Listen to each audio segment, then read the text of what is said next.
Hello everyone, yours truly Chrislevi13 and I'm here with another stream of Borderlands 2 for you all. Hope you all have been enjoying the streams. I have been enjoying them.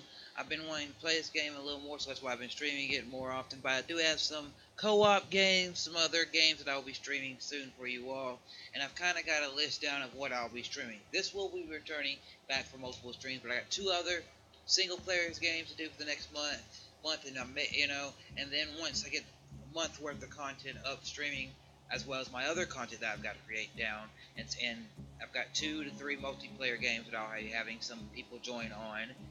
After I get all that down, we're gonna have a fresh crop of new games come in. These games, it's not mean that I'm gonna run away from these games, but I want to feature some other games streaming wise. There's some of them out there that I got that I will not play until I stream them. There's some of them that I'll play a little bit and learn them, and then I'll stream them down the road. But anyway, let's get right into the game and press continue. Hello, hello, Larry.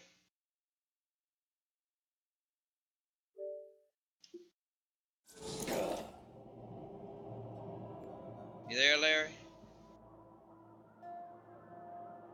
I don't hear you at all. In my headset, I do not hear you at all. If you're talking, I do not hear you at all, Larry. Just letting you know.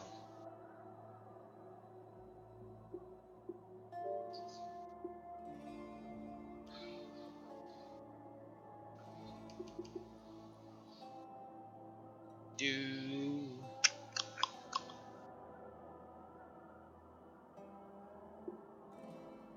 Okay, so let's do this. Let me do something real quick. Rather do this as I always need to do this in my streams.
Okay, let me get over here where I get everything set up, and I'll be good to go. I just still getting everything set up, so let me make sure everything's good on my end.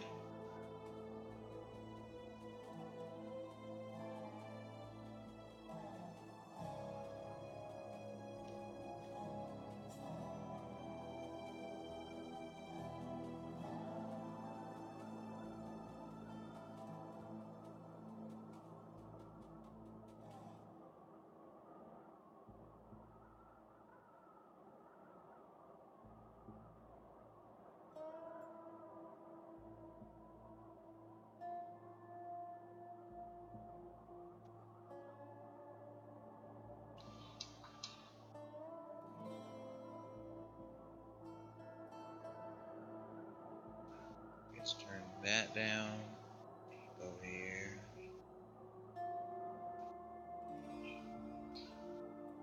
Okay, there's that.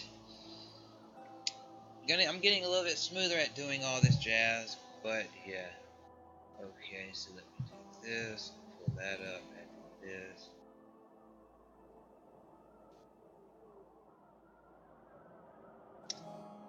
Larry, I'm still. Hey, everybody! If you're watching, I'm trying to make sure that my buddy's here. If you can hear me, Larry, I have not once heard anything that you have said or any of that jazz. I've seen you comment on the stream and all that, but I cannot hear you.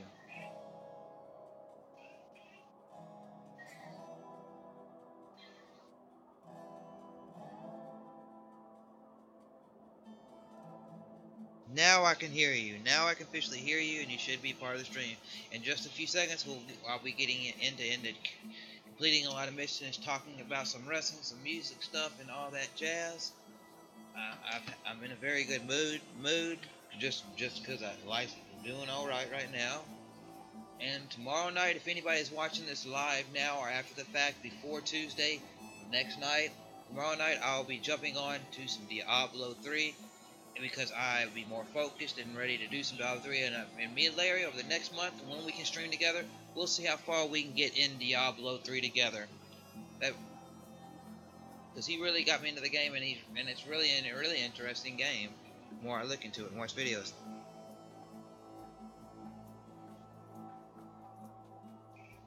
Okay, so now I've got that. The last thing I gotta check this.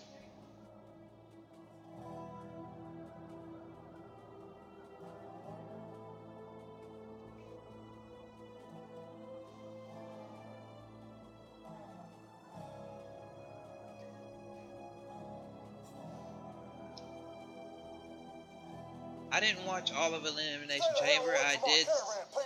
I did see a few matches that happened, as well as I honestly, because I watched all of Raw before I started streaming, I do know all the results from last night's Elimination Chamber, which was a decent card, a decent show, but wasn't overwhelmingly like, hey, bam.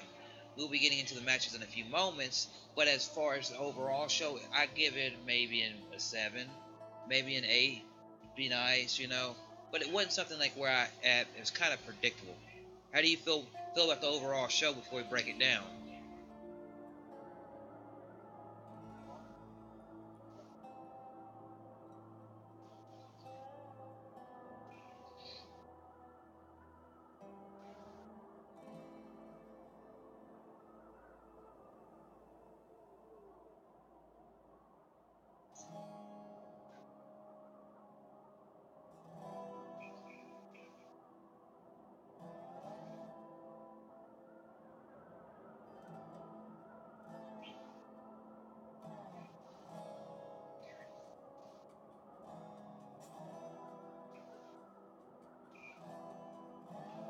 Cool.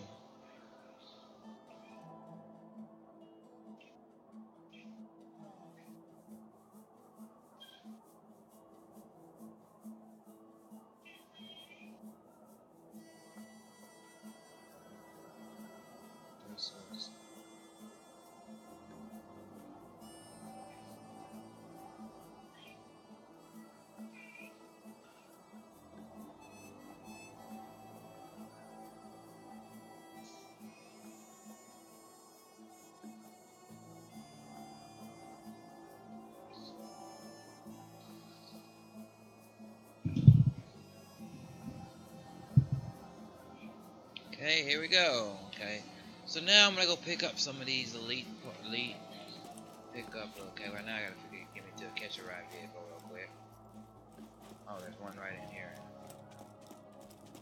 Forgot about the system right in here. Hi, this is Scooter's Catch a Ride. Hit the gas and tear some ass. That sounds like a said you farted. Now that looks like the car of a psycho murderer. I'm digging it.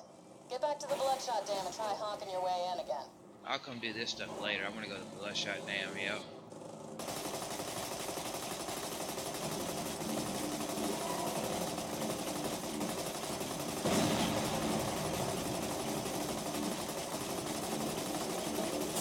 Alright, I'll surrender. Just rob me and get it over with. Yeah, we can do it in just a moment. Let me get right here. So as far as Elimination Chamber, it basically had its ups and downs. But let's start off with, okay, I don't know the order the matches actually happened, but I will start off with the first ever women's Elimination Chamber match. You know, and it started it off with, I forgot who it started off with, but you saw that basically going into it, you had the teams of Alexa and Mickey, Absolution, and then Billy and Sasha, because of who was friends, basically, or who was saying, hey, I'll help you out, basically. But now going into the match, did it actually happen?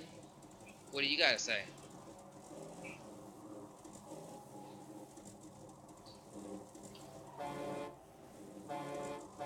That looks like one of ours. Let him in while I try to get Hyperion back on the horn.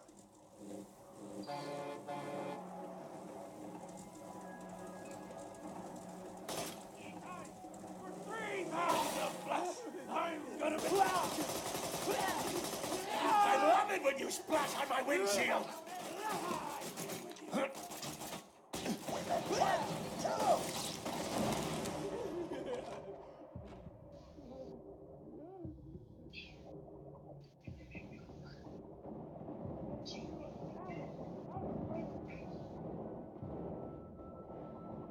I'm taking you with me!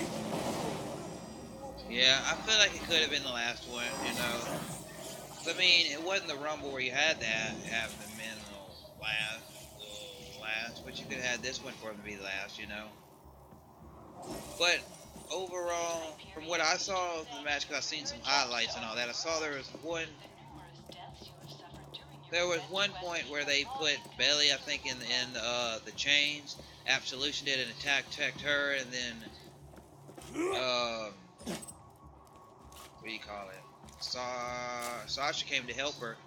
But then later in the match, you had Sasha, and then you had a point where Sasha and Bailey were going after Beck. What's her name? The champion, Alexa. And it was an overall okay match. It was, to me, to anybody watching or anybody that will be watching, it was an okay match because I actually saw this on YouTube. But it wasn't nothing like spectacular. You know, you could have had some bigger spots, but overall, it's like bam. You had, I think, Sasha take out one of the women. I know Mandy Rose went out first. Then, which people even said like Solid Monster and some others said, even though she went out first out of Absolution, they feel like she's gonna have the bigger, brighter career because she seems so far better than what they're currently seeing out of Sonya Deville, which I kind of agree. But then I think it was a Becky. I don't know who took her out, but then the other girl took out the other one, and it was the last three were Bailey, Sasha, and Alexa Bliss. Sorry about that. And basically Bliss took advantage of that because, well, what happened? Bailey and Sasha went after each other, and then she took advantage of it and won the match, which I expected her to win because they want the title on her and whoever to go against her. But it's just, it could have been bigger spots to me because I can't really go in detail about the match until I fully watch it, which I probably will one day. But until I fully watch it, I can't say, hey, bam. But the tag team match, I can actually talk about which you know, which happened on the main roster show. But as far with the women, I wish they could have maybe had Nia in the match. Just my opinion, because I'm just giving my opinion before we move into something else, or you want to talk about another match. And it's just like, it's the stuff I was seeing. It's like, okay, you got these women attack each other, blah blah. You got this, you got these teams, but it's like, I think if Billy was going to turn on Sasha, she should have done it more ruthless. You know, if she's going to be the one turning heel and all this, she should have done something more heelish instead of just, oh, I'm just going to beat her, try to beat her up just so I can try to win my match. She could have, you know, and all that, but it's whatever it is. That match I give probably out of a 10, which is my rating system. Oh, somebody's coming. I would give it maybe a 6. Now, what match do you want to talk about next? Unless you got anything to say about that match or what you saw, if you saw anything.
Glitch. There's a glitch in the game.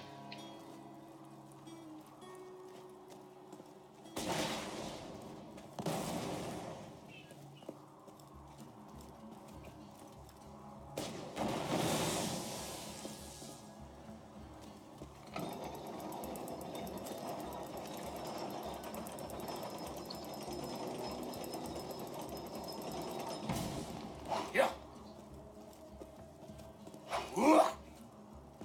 Yeah.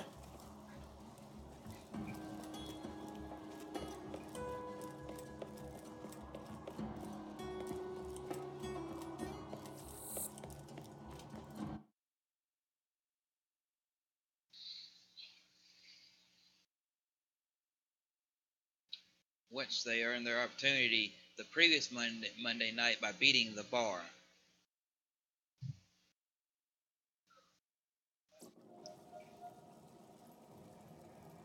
You're in? Great. Roland should be around here somewhere. I'm sure you can handle yourself, but if anything happens to Roland, make sure nothing happens to Roland.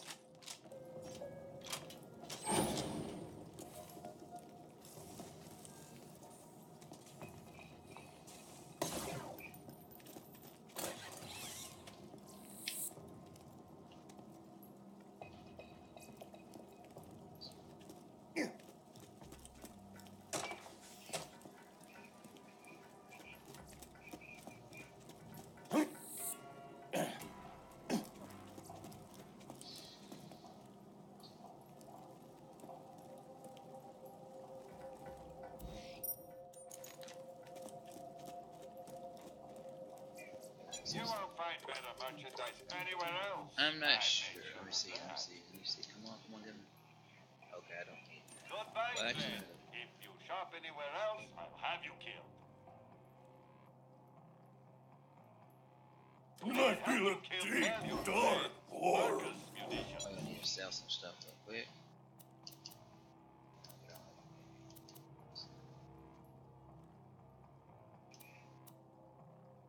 I'm gonna sell this. I'm gonna sell both of these class wines.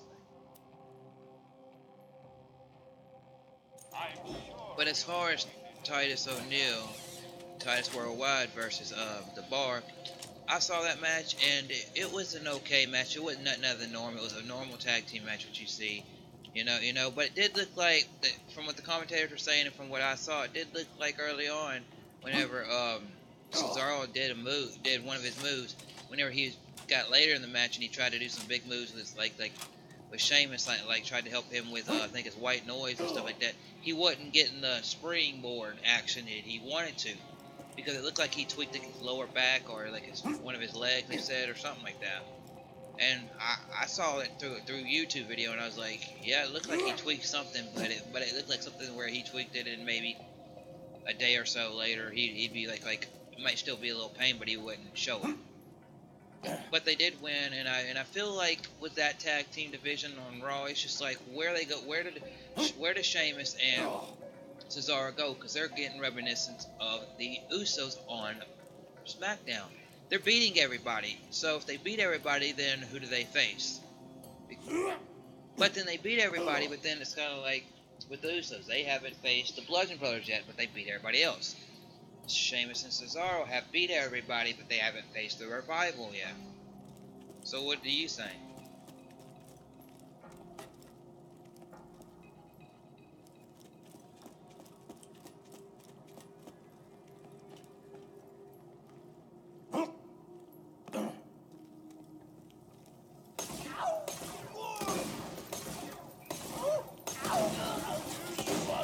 Something for you. I don't want to die.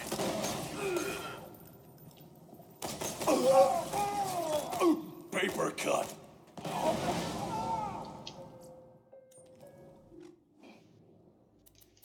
Yeah. Okay. Let's see.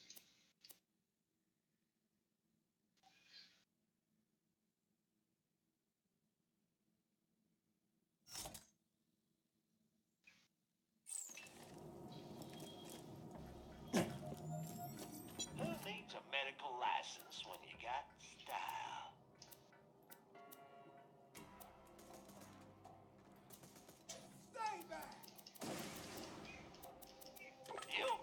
shaking off bullets like dandruff. Try not to die.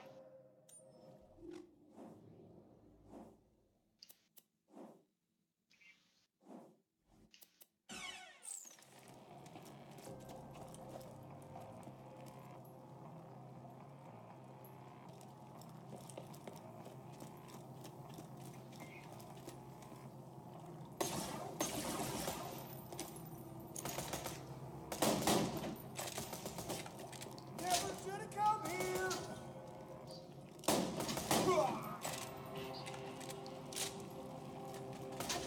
Okay, hell. I'm not asking much for Roland.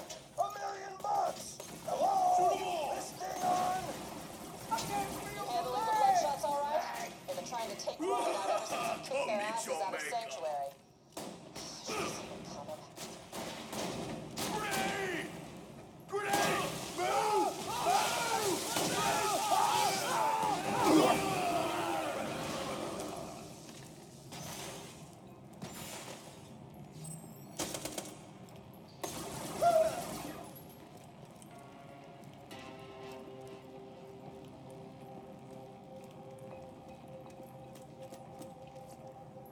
Dear Roland, I can't help but notice the bloodshots. You are...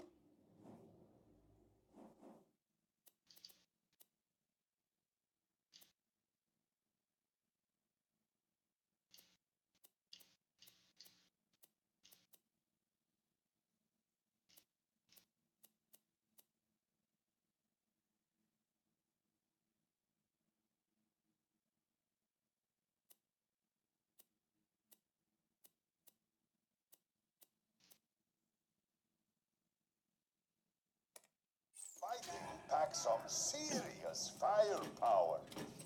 If you are going to have a chance against them, you will need to up your arsenal. You could always arm your men with some high-quality munitions from my store. If you buy from me, those bloodshots will be here in no time.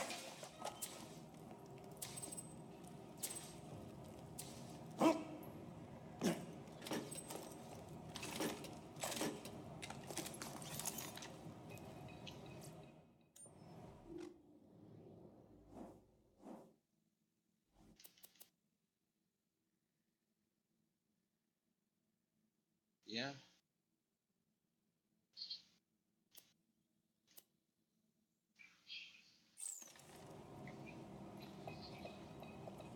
And what got me is that they won, and then they did the typical, like happens with a lot of feuds, match the next night when this Monday Night Raw, and the Bar basically beat Titus World night. So Titus Worldwide, was any momentum they had, it's kind of like out the window. So will they pick themselves back up and continue to be a team and fight on, or will it be back to Titus watching Apollo do singles competition? But with all that being said, it's just like the tag team division needs to be, instead of just having, hey, you got Titus Worldwide here and they're getting put in matches with the Bar because the Bars beat everybody, and then you have this little other feud of the Revival versus the Club, yet it's not getting any prominence in the fans' eyes unless you're fans of those wrestlers. And it's just like, come on, you can do better than that. Because if you look at Raw right now, technically you have the Bar, Titus Worldwide, the Revival, the Club. You have the Miz Taraj, and you could possibly make another tag team if you want to put somebody to get some other talent useful, and you could have those have some back and forth and change some stuff up and not leave it bland, because SmackDown, you actually know who the tag teams are. Even though they're not pictured, you know who every single tag team is on SmackDown. But then again, that was a tag team match. And okay, so another match on the card, if we move from that, is a feud that's been going on since December. And you probably know where I'm going with this. It was a feud that's been somewhat good at times, but hasn't been nothing great as of yet, unless they're waiting for somebody to return. who I'll name in just a moment, or they're waiting for something to happen, which is the match between Matt Hardy and Bray Wyatt. Are they waiting for Jeff Hardy to return? Are they like not ready to pull the trigger yet on making the feud have like a humongous match instead of having these like singles matches? I don't know. But Matt Hardy did get, after Bray won the last match, Matt Hardy did get his win this time. And to me, the match was alright. I liked how he got out of the Sister Abigail and went and hit the Twist of Fate. But it could have been done a little bit cleaner and faster to make it look a little bit better.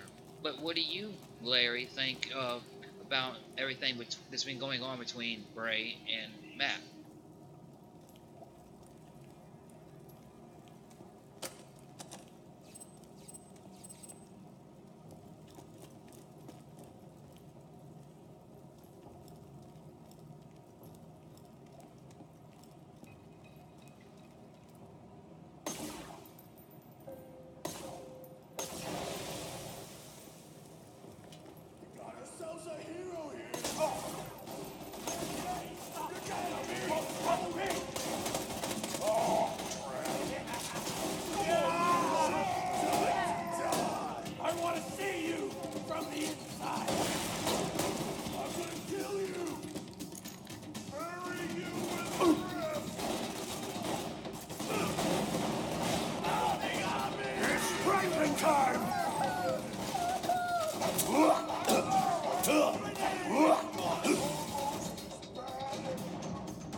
Turns?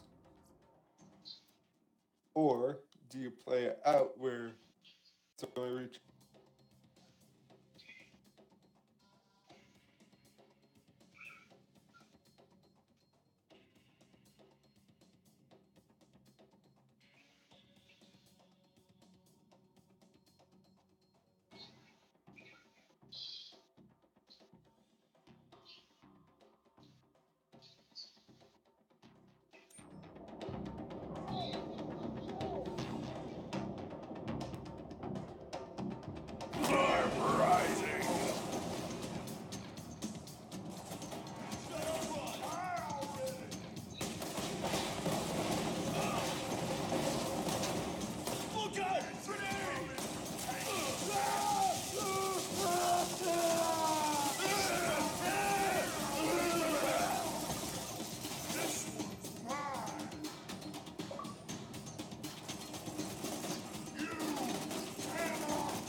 Now you should be scared! Okay, now that I got him killed, I'm gonna go over here for a second and reload. But as far as Bray and Matt, I do like the characters. I believe there's something that could be bigger than what it has been. But I feel like they're building up to something. But also, I look at it like they're waiting for Jeff to come back. That's part of what I'm thinking. But also, I like how Bray last night they had and Bray always is the one, the lights go out, yada yada yada, something's there. He pops up. Well, last night they changed it up. The lights went out, Bray popped up, but Matt Hardy's coat was left there. And then Matt Hardy came in the match and attacked him, which is cool.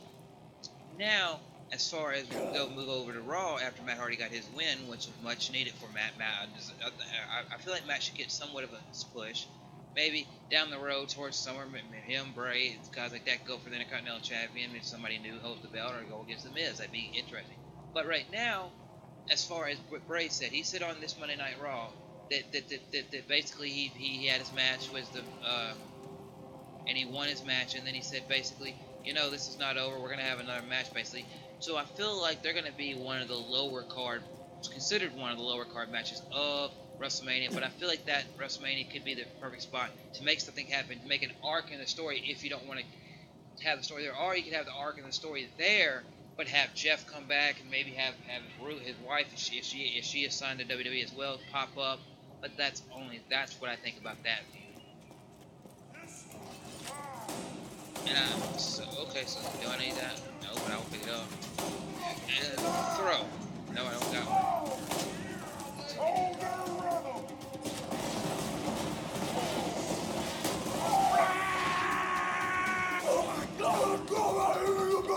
Uh-oh. I'm trying to stay rolling, but I'm probably gonna die. Now the next match. What match do you want to talk about next? Just die! Okay. I got no time for this! Okay, let's hear your point of view. You can still run!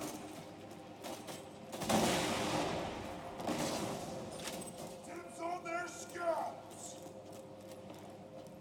You're worse than the midgets!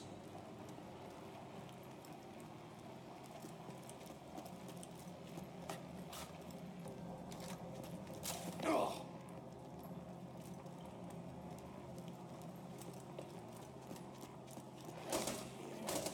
Bend over and kiss the dirt.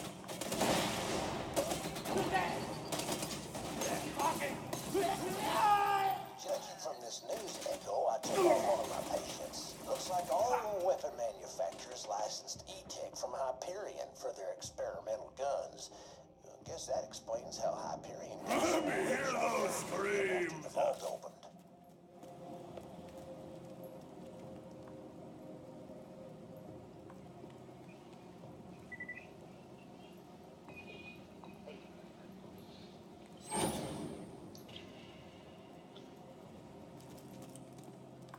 Eh,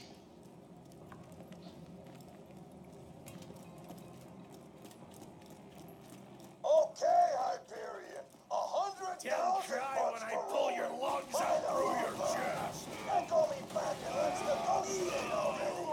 The Imperium wants Roland bad. Even if we don't buy him from the Bloodshots, they'll be coming for him. You better hurry.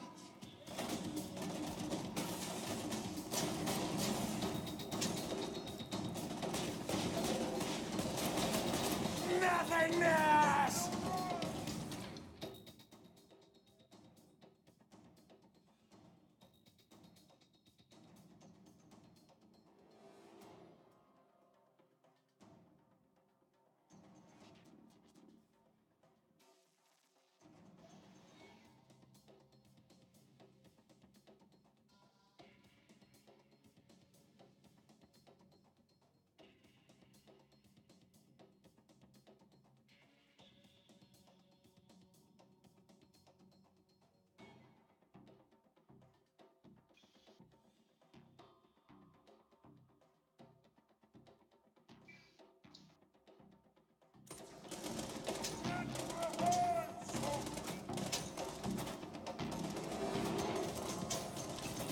Give me your damn loot.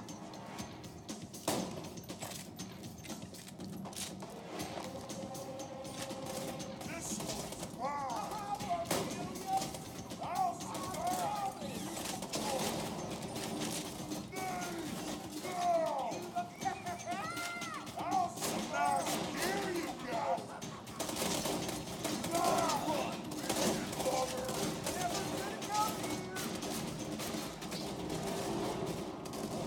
This one's mine.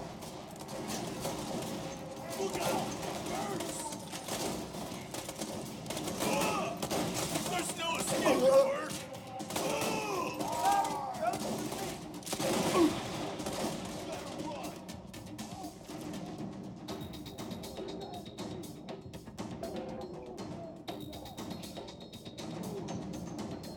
You woke the wrong dog.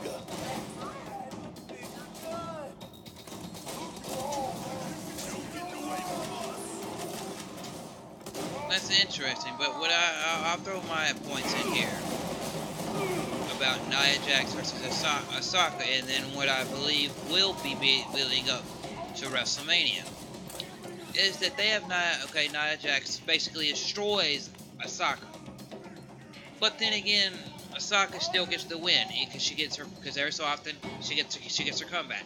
gets knocked down again, comeback, knocked down, and due to one slip up by Nia Jax, Osaka, she wins the match.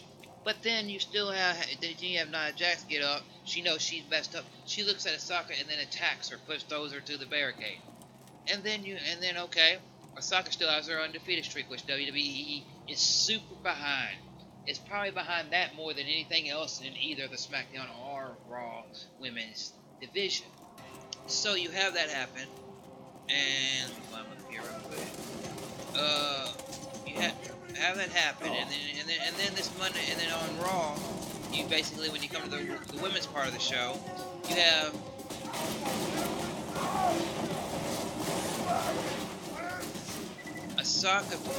Alexa Bliss in the ring with Mickie James, and they're running down, oh, I beat all y'all, blah, blah, blah, but me and Mickie are still friends, yada, yada, yada.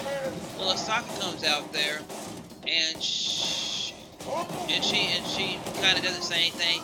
They think because she's moving around, oh, you're still hurt. And then what happens? Nia Jax music hits, she comes out and attacks from behind Osaka. And then Sasha and Bayley come out there, and what happens? They save her, and then they put it into a tag team match. This is something I've got to speak on this at the same time as speaking of the match. It's because it throws something in my head. Is that they do this, and then obviously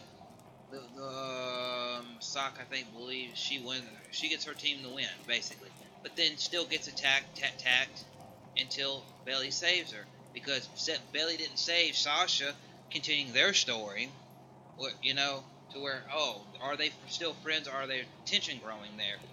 Which looks like tension is. But you have Sasha win and still get attacked and all that jazz. But what throws me for a loop is that everybody across social media, Twitter, Facebook, and some of the dirt sheet pages, they're saying, oh, Osaka's going to face Charlotte, and it's going to be Charlotte versus Nia. Which Nia keeps even after she lost last night, I think through social media or something like that, said, I will still be at WrestleMania. I'll still be in a match at WrestleMania. And she even said it towards Alexa. So, if you're going to do that, does that mean that Charlotte has something happen during Charlotte's match at Fastlane, that you say, hey, Osaka, you're right here on SmackDown, or you're here on Raw. Let's throw you on SmackDown now by you interfering in the match, or when you think Riot's gonna win, the Riot Squad starts helping her out, and then what happens? Osaka pops up, she takes down the Riot Squad and stands over Charlotte in the ring, because if they're going to go that route. But then again, Osaka herself has not yet named anybody, not said anything. Every time she gets ready to speak or get that moment, she gets attacked. So it's like WWE is holding it out. But this is what's pissing me off. Is it's 6 weeks away from WrestleMania, and these stories need time to build. These stories need time to grow, because these are supposed to be the biggest stories of the year, excluding SummerSlam, Survivor Series, and the Royal Rumble. These are supposed to be the biggest stories of the year, because it's the show of shows. It's WWE's Super Bowl. It's WWE's WrestleMania. It's WrestleMania. And it feels like these stories need to start coming together now, quicker, than bam. Not happening. So as far as their match, it was alright, but I feel like I would have done a lot more with it. And I would have had Sasha not just get beat down the way she got beat down and come back, blah blah. But I would have made her maybe when that fuck up happened by Nia Jax, not just take the win, but I would have been like, you know what? I'm Osaka. I'm undefeated. Well, you know what? I'm gonna put some more pain on her, so that it looked like when they come into Raw, both women look hurt, but yet they both still could look strong at the same time. And as far as Alexa Bliss, the champion herself, she's a good champion. She holds the belt good and all that. She can make a good match. She's one of the best promoer on the women's division outside of Mickie James, but they don't give Mickie James enough mic time or like that, because they feel like, oh, she's there just to help kind of build the new generation of women up, and they're not going to give her the title. I don't believe. But that's just what I feel about that women's division and all that, and I feel like that's what I feel like should happen because I just feel like they should do more with it than what they're doing. Because But I feel like there's gonna be two women. I feel like there's gonna be 3 women's matches at WrestleMania. And WrestleMania to me, it's gonna be the SmackDown's women's title, Raw women's title, and then Sasha and Sasha Banks and Bayley. Those are gonna be the women's matches at WrestleMania, unless they have some kind of pre-show WrestleMania match for the SmackDown women. That's going to be the 3 women's matches. Now, the only other match we got to speak of, if you whoever you feel like should go first, is the men's elimination chamber match, which I saw pretty much most of that match.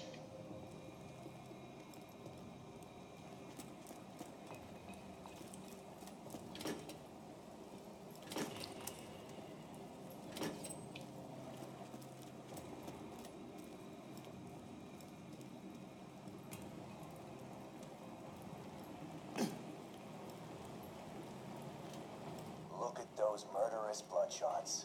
Don't you think Pandora... No, don't do it! ...their scum? That's all I want to do. Clean up this planet. And that means I got more bandits like you. Bloodshots, Open your like all those crimson idiots in Sanctuary. So, I'm happy to do it. The resistance before we get into the actual control results, Roland I got it on the did. vault. We know Hyperion wants it open, but we don't know why. To rescue Roland, we might Okay, have to something happened on the screen.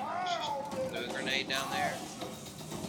Before you go off the results, I do know that the match opened up with The Miz and Balor and Seth Rollins, and as Miz said, he feels like it's the 2 people that shouldn't have been in the match that started off the match with him, and he blames Kurt for him starting first and not being in a pod.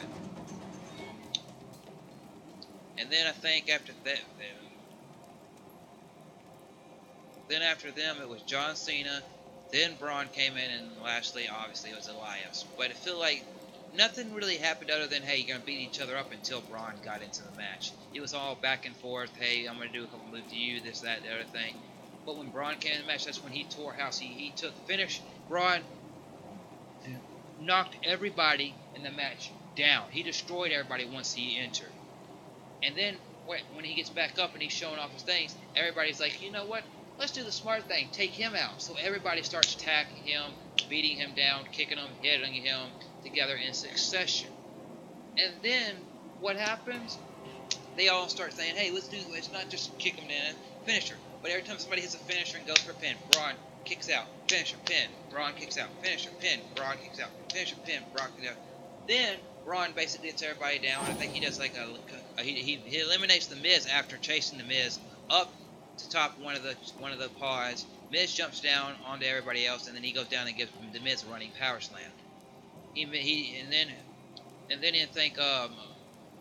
gets everybody down again, and then he looks at Elias and waits for Elias to basically come out of the chamber, which Elias is not coming out of his chamber because he shuts it back just like Alexa did in her match, shuts his door. Well, Braun gets the thing, starts going against somebody else or something like that, or he eliminates John Cena. And because I know in the order of elimination it was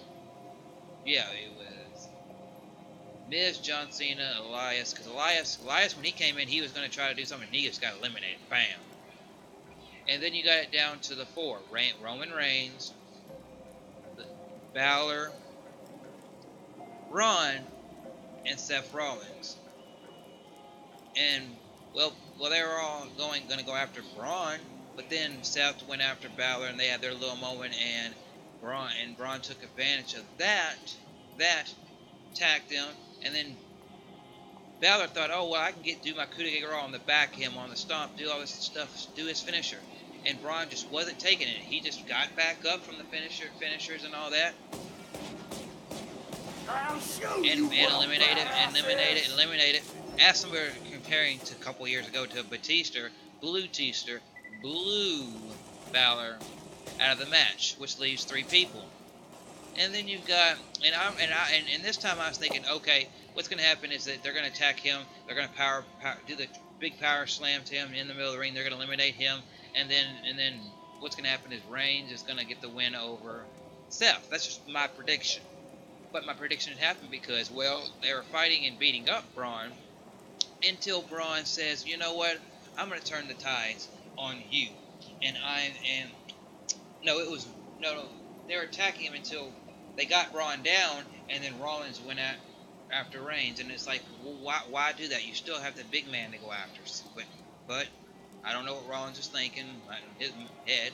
So they go after him, and then he gets eliminated because, well, he goes after Reigns for a little bit. Reigns gets out of the ring, and Braun gets back up. By that time, Braun goes after Seth, knocks him out. And then it took a whole bunch of spears, Superman punches, and finally Roman beats Braun. And everybody's known for basically a year that was going to happen. But, not that was going to happen that way, but I feel like it could have been done a little bit different. Anything you want to insert?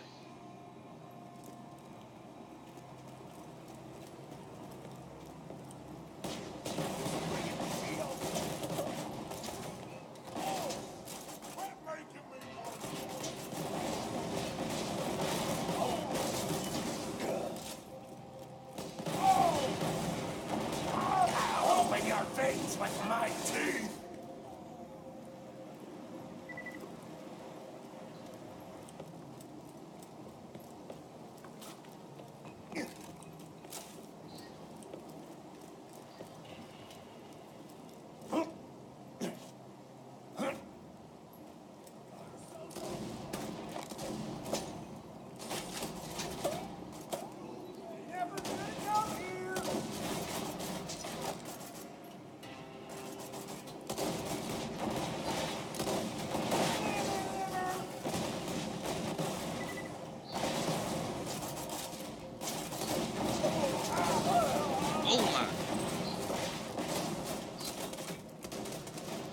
Okay, so I got them too.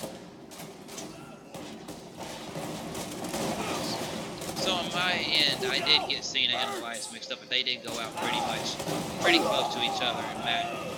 You know, but if they were to keep up the trend in Roman Reigns and Brock Lesnar matches, to where the interference does happen, man, I ain't got no bullets, and he just jumps down, so I'm gonna die. But if they keep up the trend of interferences happening in those matches, because ever since WrestleMania 31, when Seth Rollins interfered and cashed in the Money in the Bank, it seems like you haven't seen a full-fledged Reigns versus Brock Lesnar match without something outside happening. And if they were to want to do the interference, there's only two superstars on the whole roster I feel like could do the interference. That is Braun. This is just taking a little bit of what you said, and if anybody, Braun, okay, I'll finish my statement when you get back. So everybody, I'm playing the game, and sorry I haven't been 100% focused on the game. We've been talking about Elimination Chamber. If you know what that is a WWE show.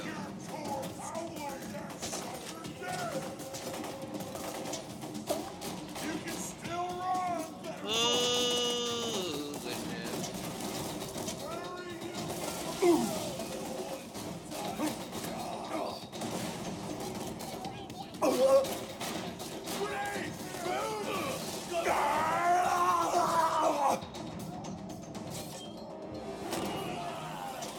Yeah, boy. Give me say a win. Give me say a win.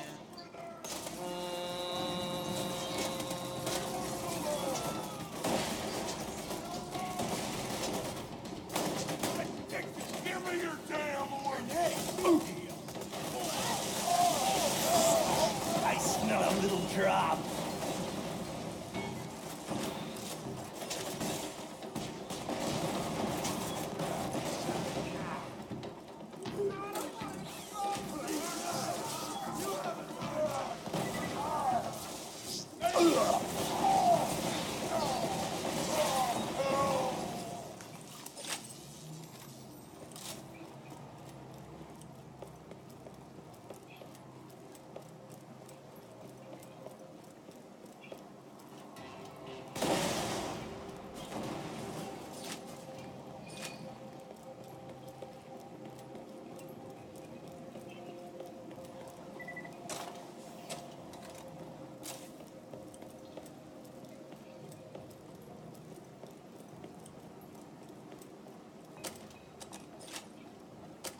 As always, if anybody is watching this and you like what you see from myself, Chrislevi13, the commentary of me, Chrislevi13, and my buddy Larry, then give us a like. We talk a lot of wrestling and all that jazz. And if you also want to see more content from yours truly, you can hit that subscribe button to see weekly live streams, let's plays, some wrestling and music content on the channel, and more headed your way each and every single week. So join in the fun. And also, if you want to join in the fun and be notified every time I go live, then you have to hit that bell to make that known.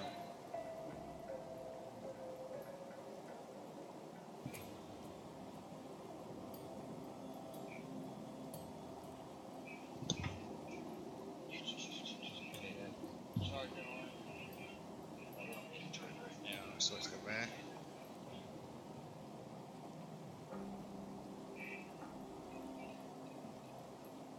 Okay, everybody, before he left, I was talking about if there was going to ever be an interference at the WrestleMania match between Brock and Reigns or any other next matches. There's only two superstars I feel like would be capable of doing that, and that's Braun, because Braun has issues with both guys, beef with both guys, and Samoan Joe, because Samoan Joe, when he gets back to energy, he has beef with both guys, and he is a caliber enough superstar to be able to be thrown into that picture, and everybody be able to make it look what you, as WWE would like to say, believable. You know, so that's just that. But I feel like that WrestleMania they should have a clean cut match. I mean, not a clean cut match as hey, let's just have it back and forth, one of us win. No, have a clean cut match, no interruptions. Make them throw it down inside, outside that ring. Show them that they're the two biggest dogs. The Beast and the Big Dog are against each other. But I have been tying every match into what's been happening on Raw because I like to talk about both of them in the same breath.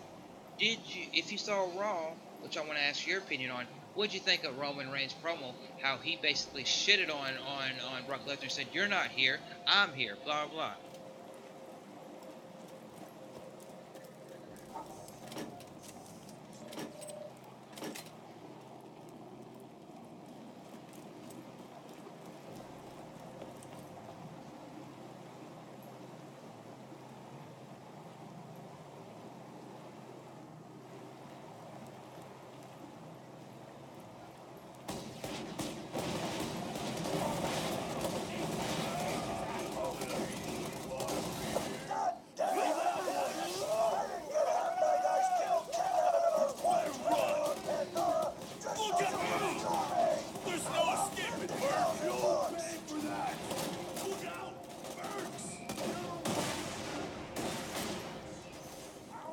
Yeah. I don't want to spoil. We'll be waiting for you.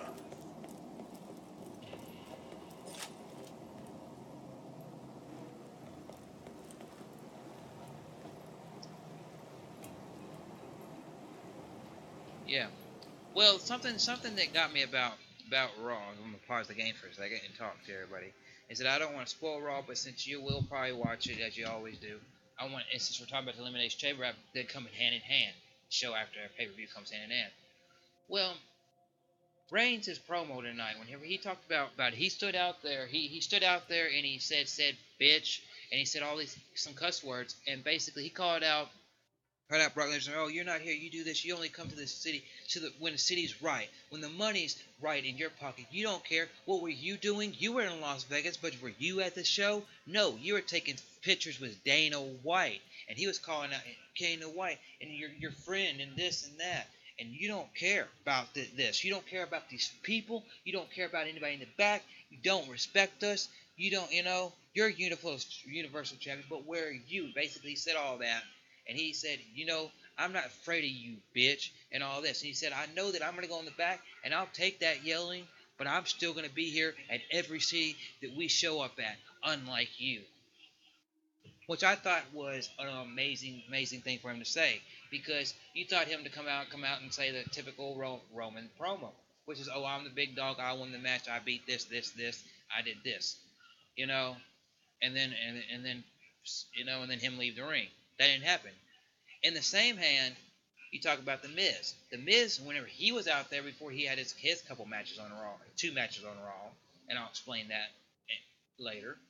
But he basically was standing with the Mizraj behind him, which I like the Mizraj. I just wish they were used as a tag team. Kind of, they were more doing what the bars, what the clubs doing. They helped their partner out, but then they also had a tag team. And he basically was out there and he's like, the Universal Champion's not here. Blah blah blah. The Universal Champion gets this, and I go to Kurt Angle and ask about a match at WrestleMania, and he says, "Oh, maybe." Blah blah blah. Well, I'm here day in day out. I've been the face of Raw for the last year, and I'm like, and I look at Raw, and I'm like, Raw wasn't an overall wonderful show tonight, but those two guys put out promos that were like, yes, I'm behind them. Then you've got another guy from that match, John Cena. Everybody speculates he's going to go against the Undertaker.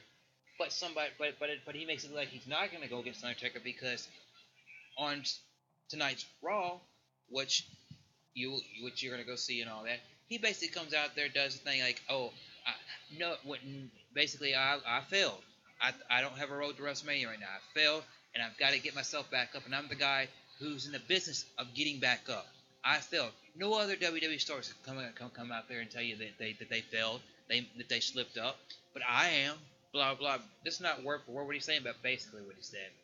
And he says, blah blah blah, and everybody thinks, oh, for all these years, together, me and the Undertaker, he gets to talking about the Undertaker. Me and the Undertaker had 39 WrestleManias between us, and I'm like, there's 30, basically, I thought, like, yeah, they do got 39 WrestleManias between the two of them, with every WrestleMania they've been at and added up, and he said, everybody's been wanting the match, and that's the match I put off for so long. Well, you know what?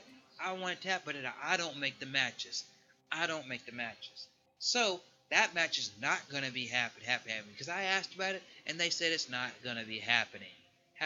So he basically threw out the little, oh, I'm still a free agent card next. I'm still a free agent. Agent.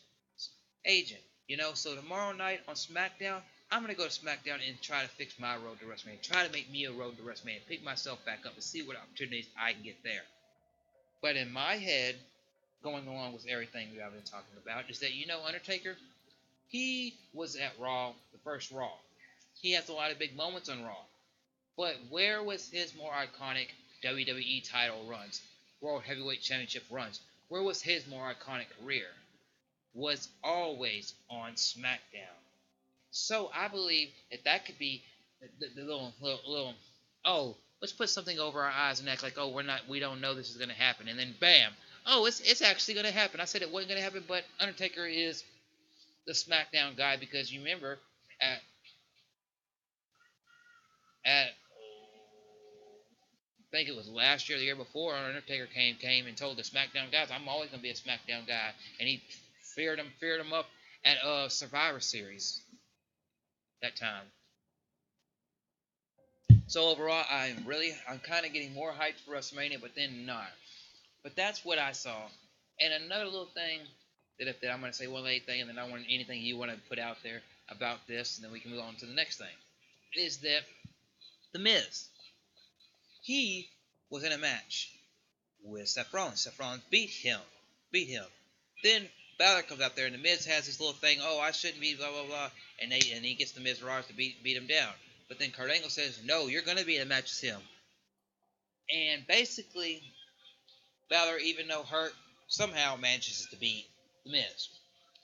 And we see cut to a backstage promo because when Balor came out there initially, he did it after Seth won and kind of interrupted Seth's celebration, which made me think this.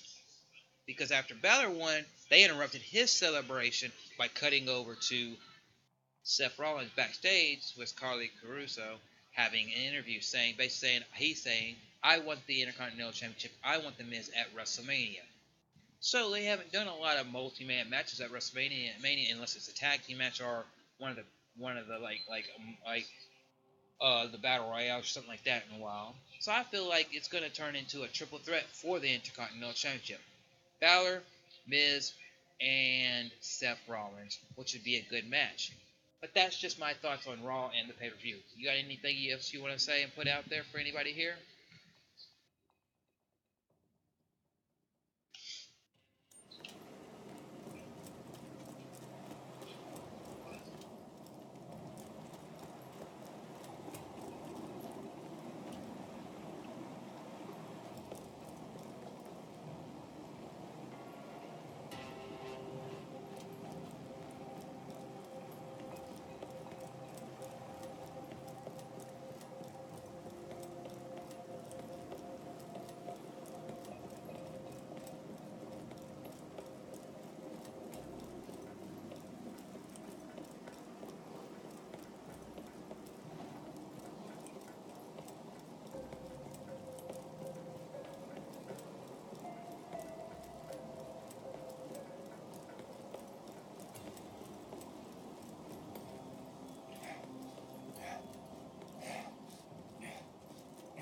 Yeah.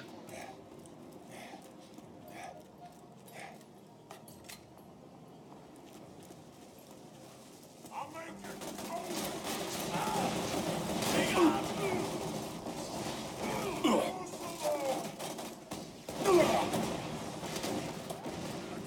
Well, I like what you're saying. I like what you're saying. But I feel like this. Since she's supposed to have it around WrestleMania time, which I predict she's not going to have it at WrestleMania, like the day of WrestleMania. She's going to have it maybe that week.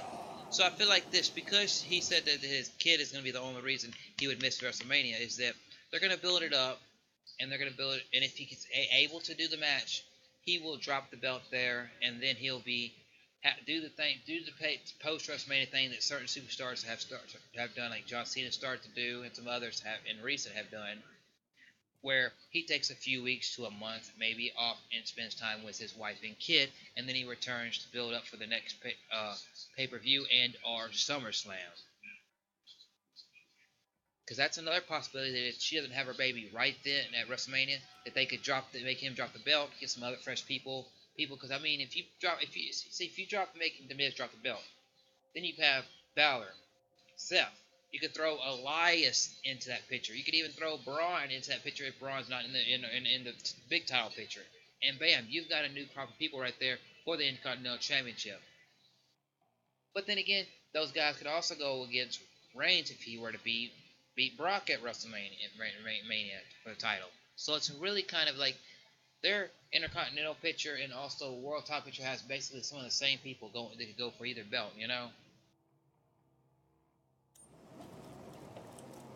But I do like what you said, because I feel like that could happen, you know. Because what she does have her kid while he's in the match.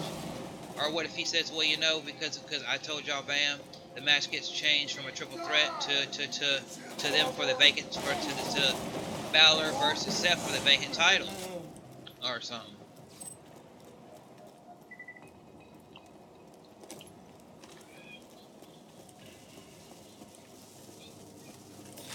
Okay, whoa. What game you playing tonight?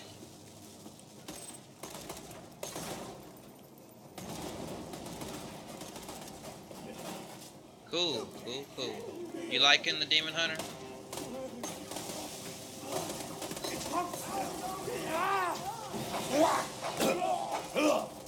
If you're watching, if you see what I'm doing, I've got I forgot who I originally played the Borderlands 2, because I have the Borderlands 3 Xbox 360 copy over there on the shelf, but I am playing through this playthrough kind of slow, because we're chit chatting.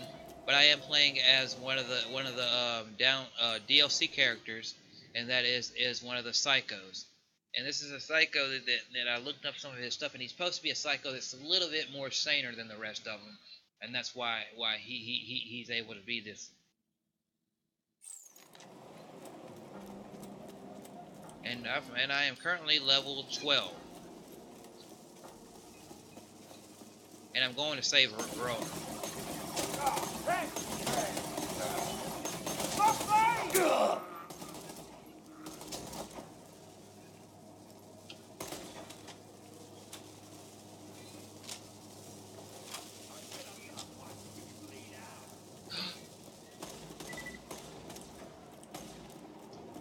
When you get there's something that me and you have both missed talking about. Do you know what we missed talking about? There was a huge segment, probably the best segment, as most people, from What Culture to Cultaholic to Solid Monster to pretty much most people I know have said it was the best segment of the Elimination Chamber. WWE tried to take care of her as much as they could. Ronda Rousey's contract signing. Did you see that, or any of it? Rather it be a... I can take it. No. Huh?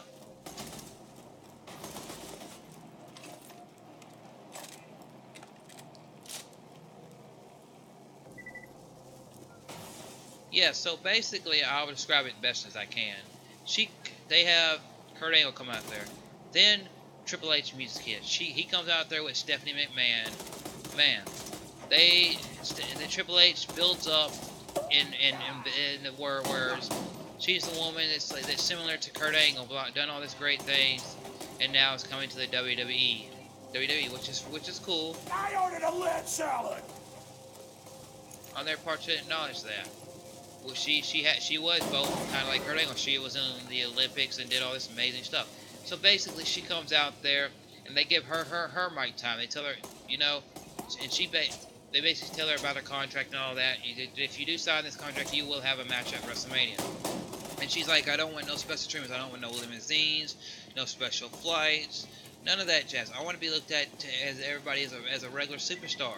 I want to get respect, be respected by the fans, and earn their respect, pretty much.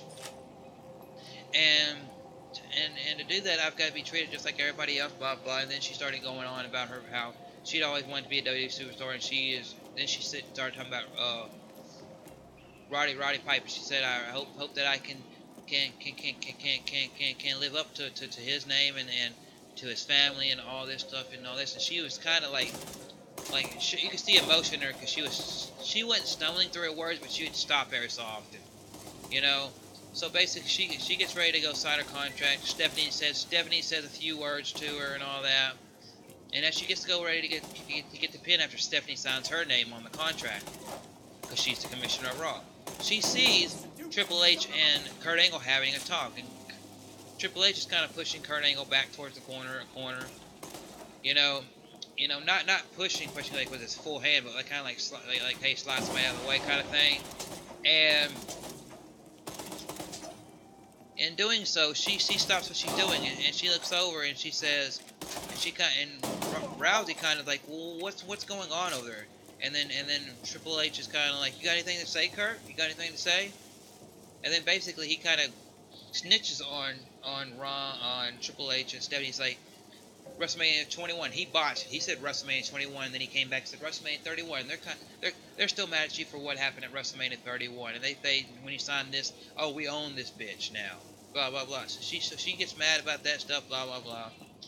And then Triple H says, well, you know, Kurt has a cold. He's had a cold last week. What he ain't thinking right. So he tries to get him out of the ring. They start going up the ramp. Kurt says a few more words that get her shaking her head. She hasn't signed the paper yet. But yeah, so Kurt gets up out of there. Triple H comes back down to the ring, and gets well. Stephanie gets in the face of Ronda, and they have their little words. That makes Triple H come back to the ring. Triple H comes back to the ring to break them up, pulls them apart. Stephanie is going to exit the ring. She's on the apron, on the side towards the ramp. Triple H is right next to the tape near Ronda. He think he tries to get her to go sign the paper. Well, Ronda doesn't take that. She picks him up, slams him on the table. Stephanie McMahon comes back in the ring. She looks at Ronda, and just like with some evil ass look, and then just pulls her hand back and slaps the shit out of Ronda. Like it's a legit hit. It wasn't one of those faked up hits. And then the crowd starts chanting, "You fucked up, you fucked up, you fucked up."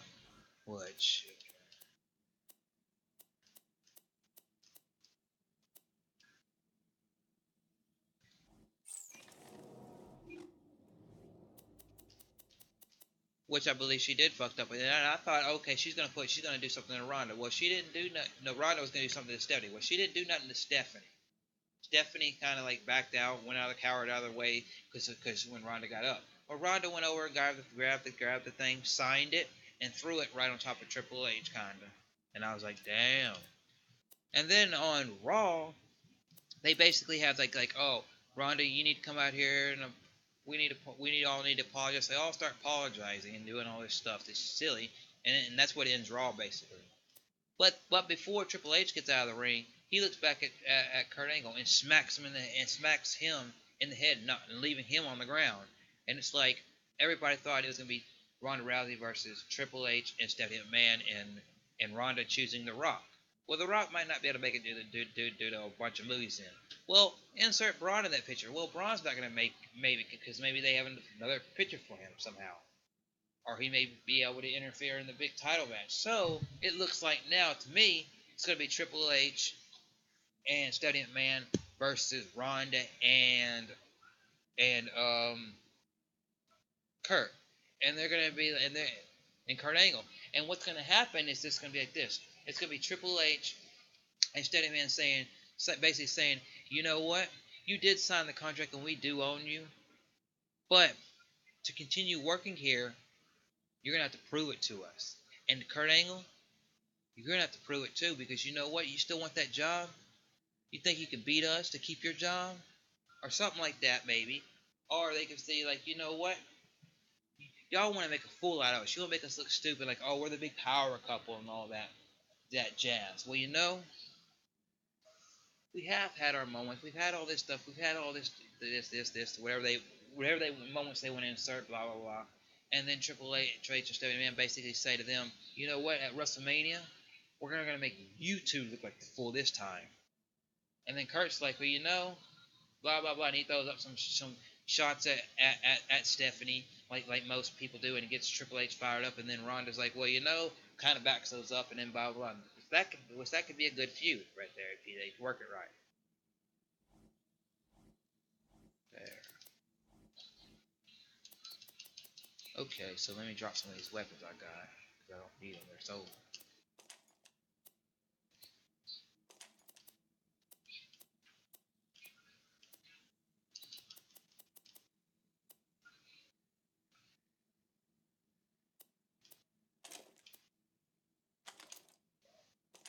Yeah, if there's anything else you want to discuss or anything, then yeah, I'm cool with it.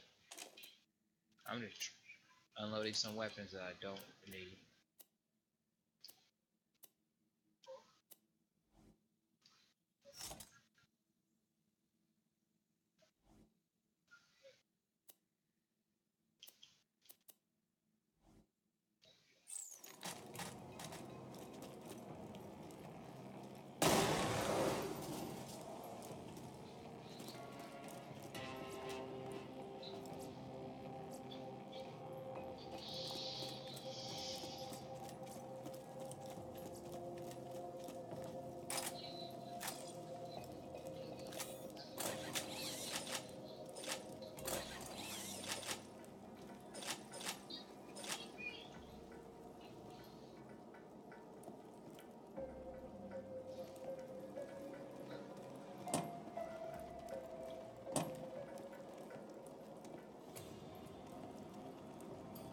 Let's throw down.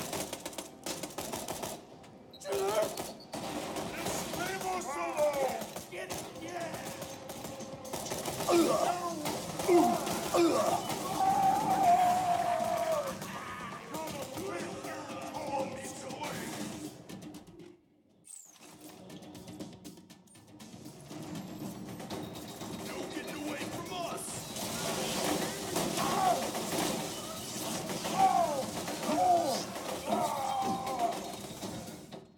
Option will be.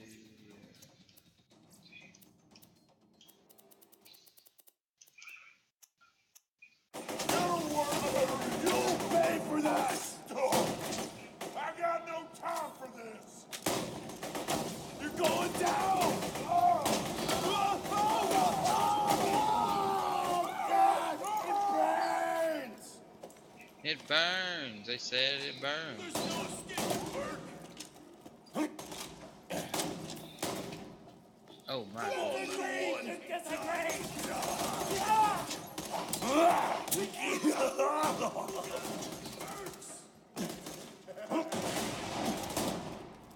You're dead meat!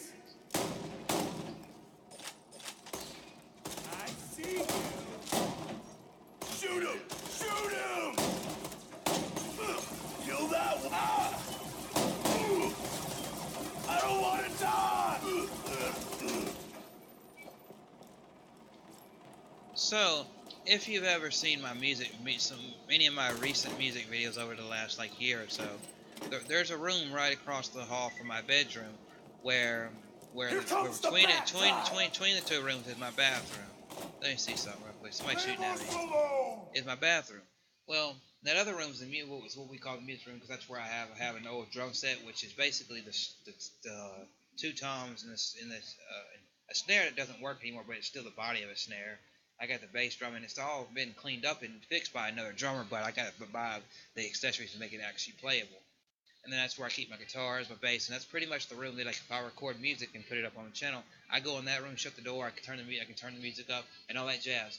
Well, I've been collecting them, and I got a couple more that I want, that I think I ordered a couple more, which will take a couple weeks to come in and all that.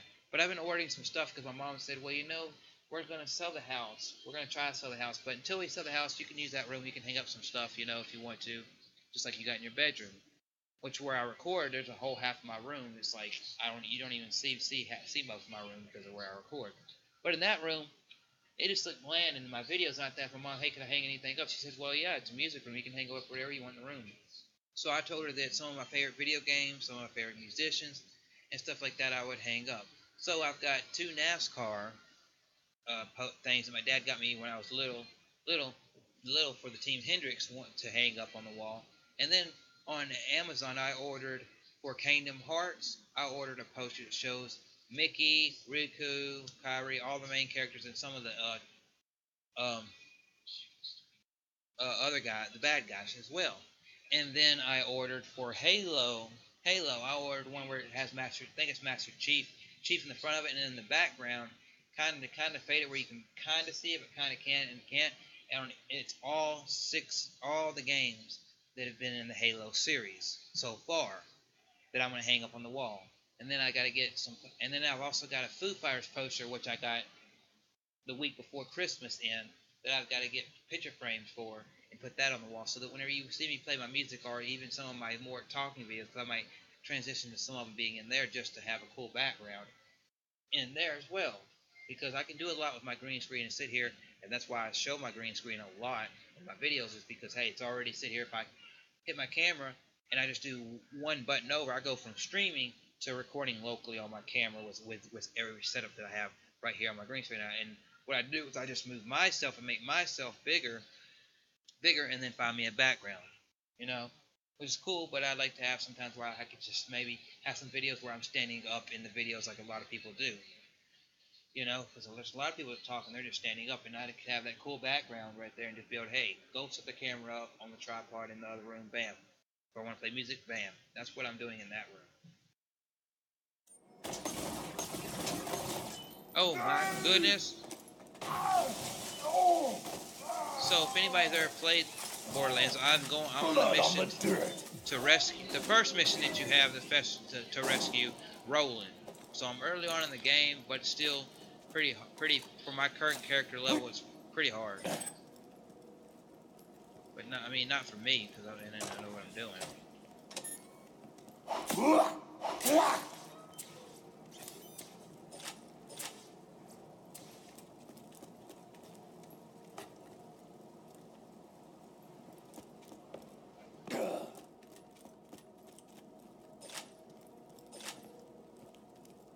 I've heard that name before.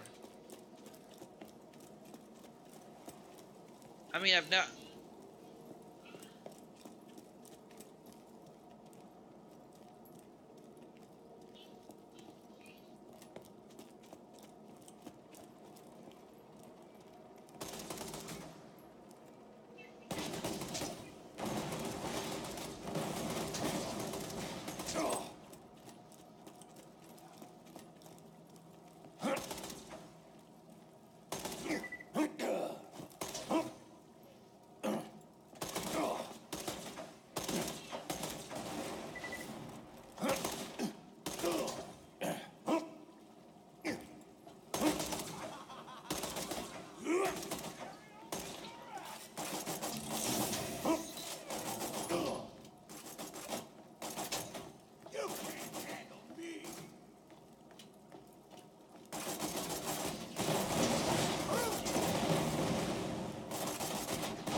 So, what's what you're saying is that they basically told everybody in the show knows, hey, this date, that trades, any trades you want to make right now are done till next year. Next year when we open trading up again. So they said, well, let's trade this guy to guy this, but then he's like, you're taking away my dream job.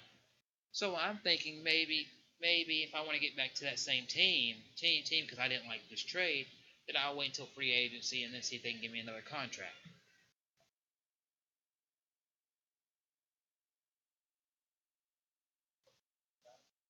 Oh, so would you want him to come back to the to the Oilers, or would you want him to go and see if how he fared going to New Jersey and helping them out?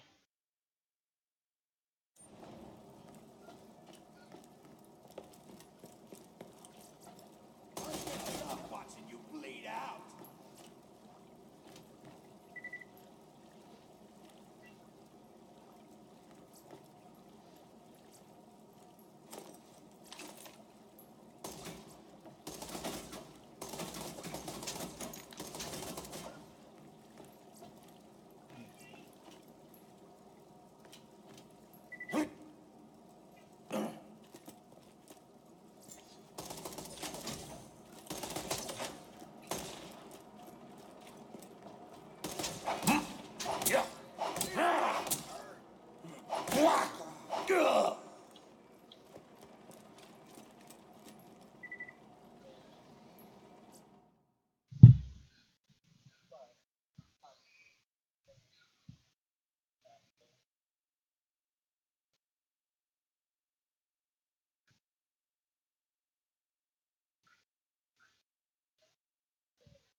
Yeah, I get what you're saying.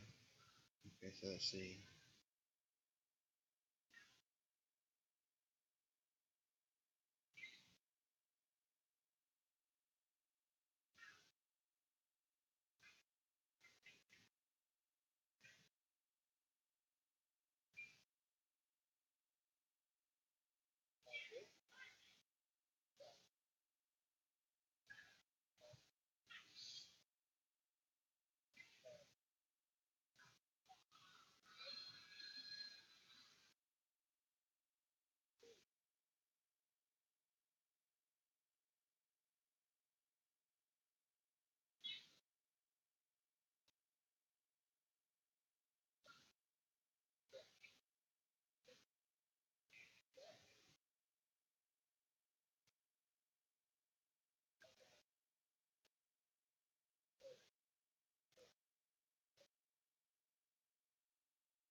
Yeah.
Yeah.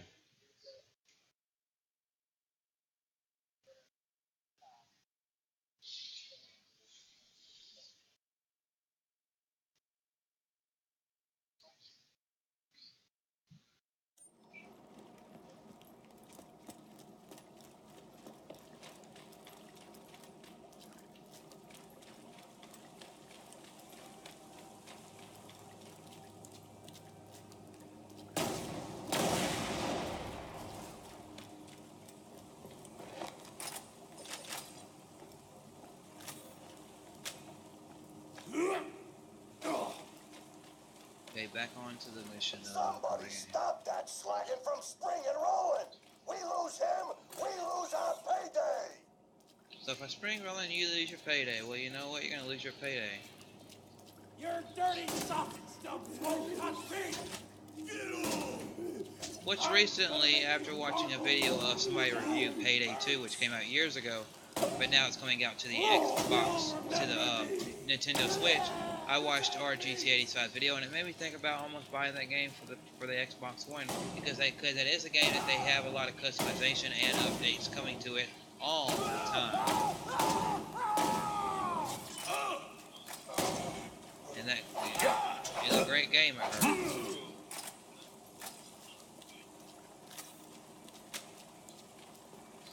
But I've only played the original years ago, so I don't know how much of a step up Payday 2 would be. Oh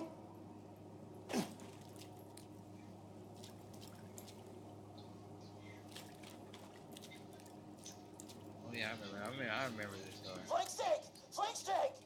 Can you believe these guns Marcus gave us? There's a shotgun in here that shoots fire. Goddamn fire! I've been using it to roast my food and girlfriends. Marcus is a god. Me and the boys got an idea. A good idea. Yeah. A great idea. We build him a shrine. Big shrine. Beautiful shrine. And he'll keep giving us guns. More guns. More guns. More guns! Vault Hunter. Good to finally meet you in person. Hell of a job fighting through those bloodshots. This'll just take a second.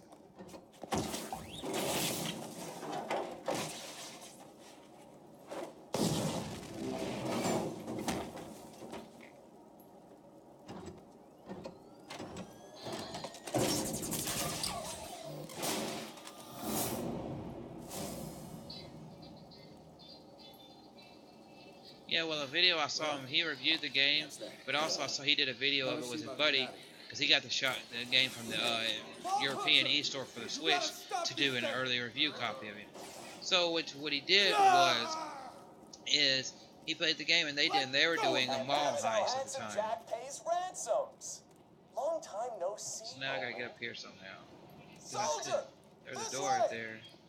There's a door right here that I know that I can eventually get into because there's all this stuff to be done. Basically, Let go of me, damn it! I'll go save him in just a minute. Okay, I gotta figure out how to. So.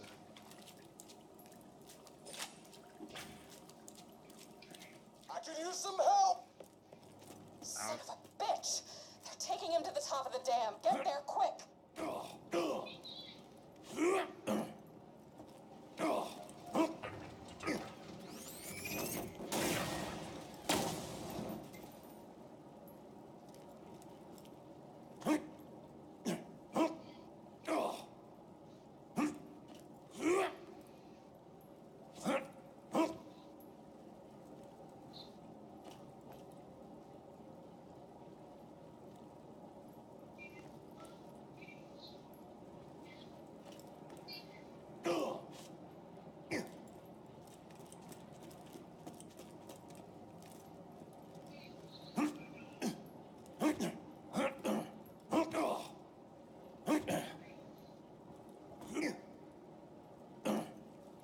Oh, well, why don't you see the stairs right here?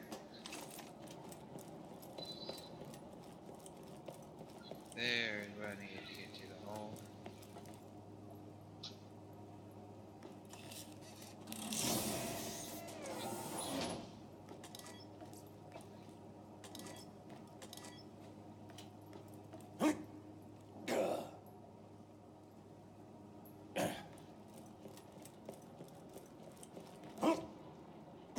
Okay, so now let's go across here.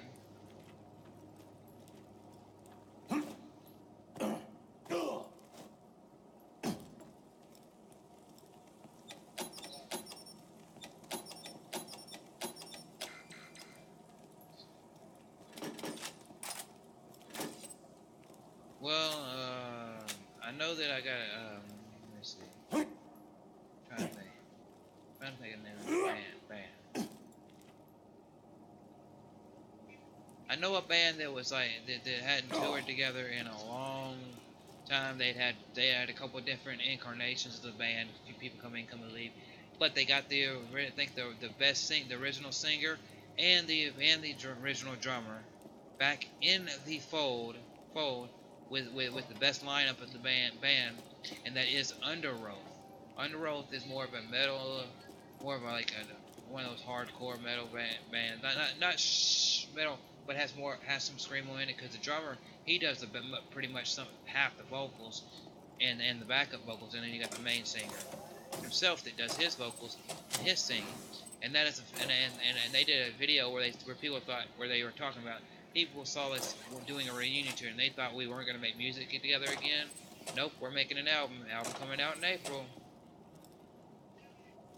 Mine! Shoot, this is all good stuff.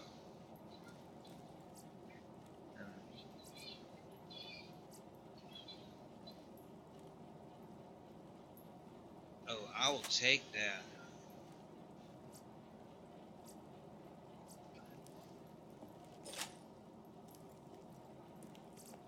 I saw you share like a live video of theirs.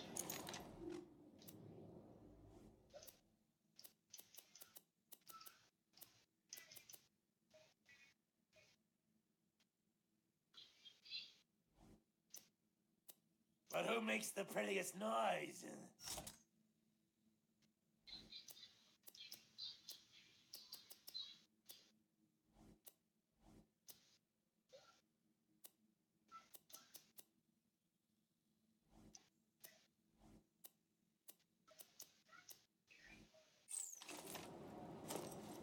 Yep.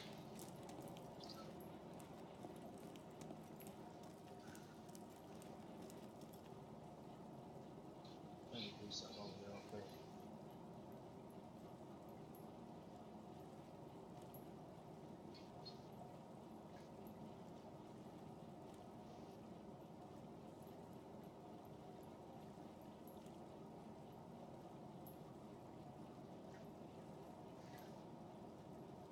Okay.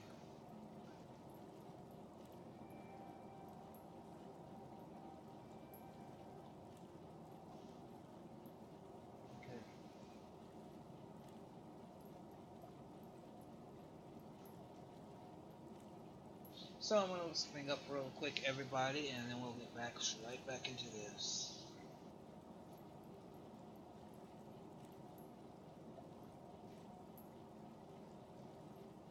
So I just looked up I'm on Loudwire. If anybody knows that site, Loudwire, they do a lot of stuff on YouTube, Facebook, throughout the community with a hard rock and metal community.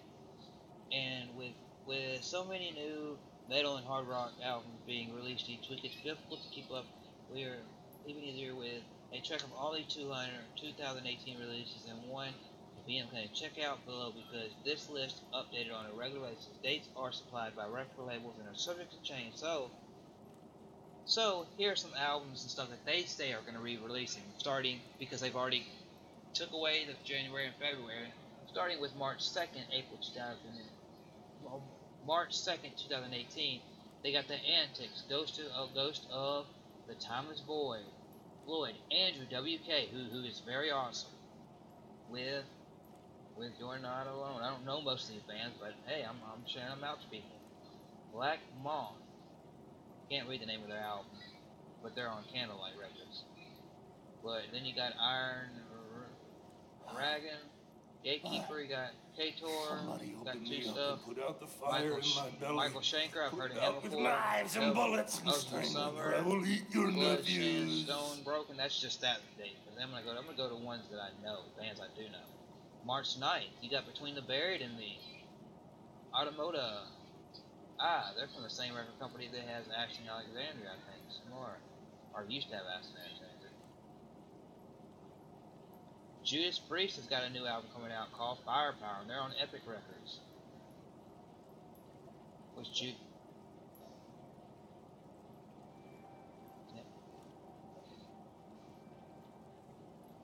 Miles Kenney of fame by working with Slash and Alter Bridge, because he was with Alter Bridge. Because Alter Bridge basically is what was left of Creed after they left this year. He's coming out with a solo album called Year of the Tiger.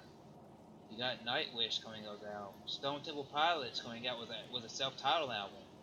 You got 3 Days Grace with their Outsider album. And a couple other bands, which I don't know who they are, so I'm not going to go through them unless people want me to.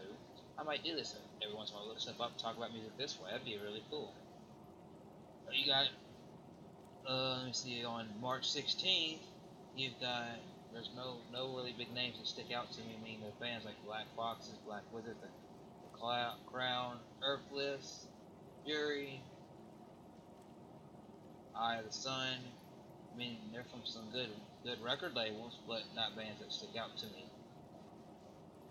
Then you got March.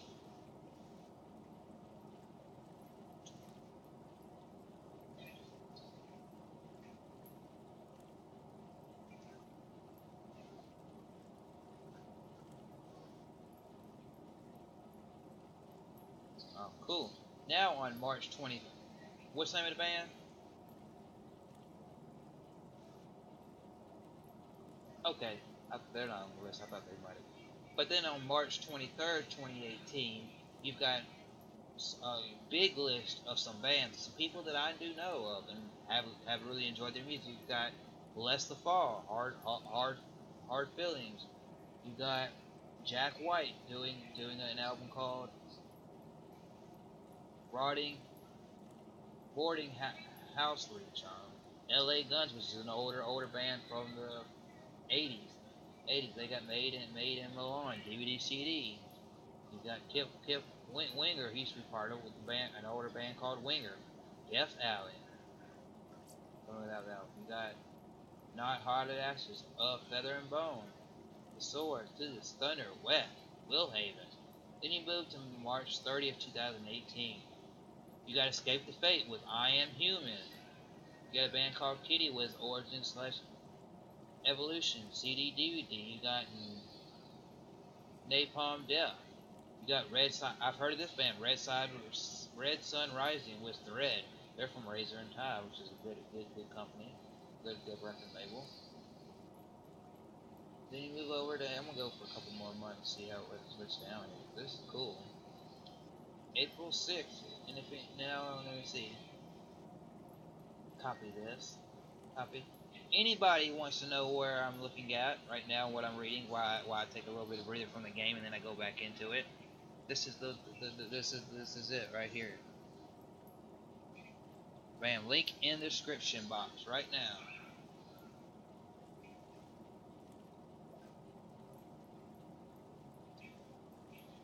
Black Spiders. 30 Seconds to Mars has a new album coming out later.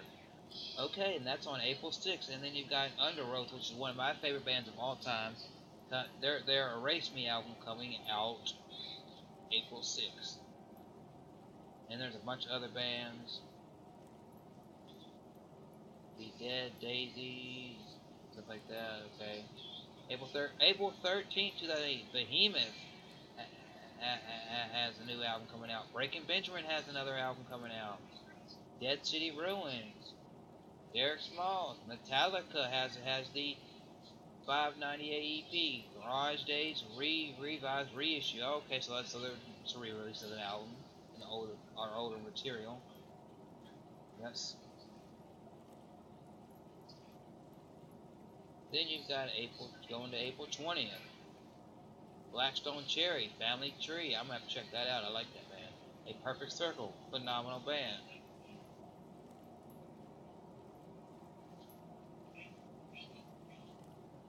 From Ashes of New, yeah, they're good. The Future. Then, April 27th, 2018, a band that I do like a whole lot. Anthrax is coming out with a DVD. Kings Among Scotland. Anthrax is phenomenal.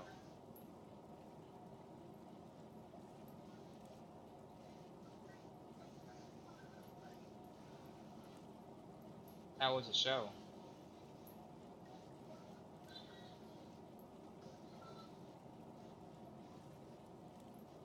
Then you move on from that month. There's a bunch of smaller bands. If you want to see them. Then you got May 4th.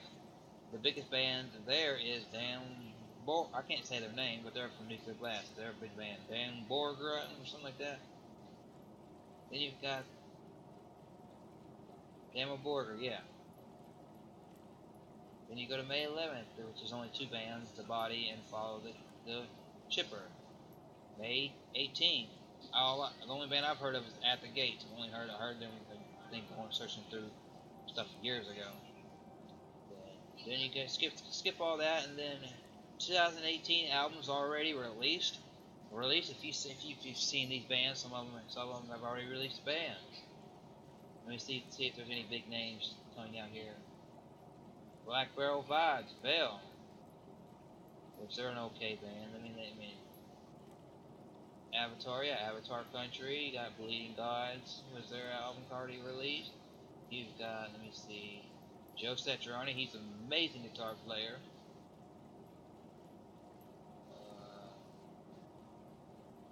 Yep, Levi's, Sign of the Dragonhead. Oh, you got Anvil had an album come out, which is a cool band. They're from the '80s, but they didn't really get the big prominence they went to. You had Black Label Society, Cane Hill, Death Legacy, Joe Perry. You had Joe. If people know who Joe Perry is, he was part of Aerosmith, or is part of Aerosmith. You had Of Mice and Men with their. Of Mice and Men. I like the band. They're great musicians. But I miss the original singer, but I understand why he's not there anymore due to sickness and all that. Black Mall.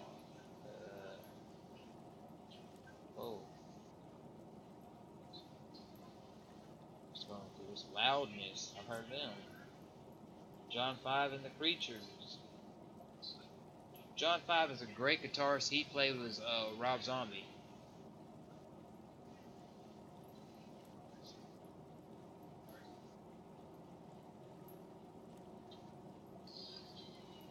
Yep. Machine Head. February 2nd, you had Waltz, which is an 80s band, and Don Bronco, and a couple other bands. I'm not naming every band because I'd be here all night if I tried to do that. February 9th, I don't know none of those bands, but they've got to be big enough to be on on loud wired radar.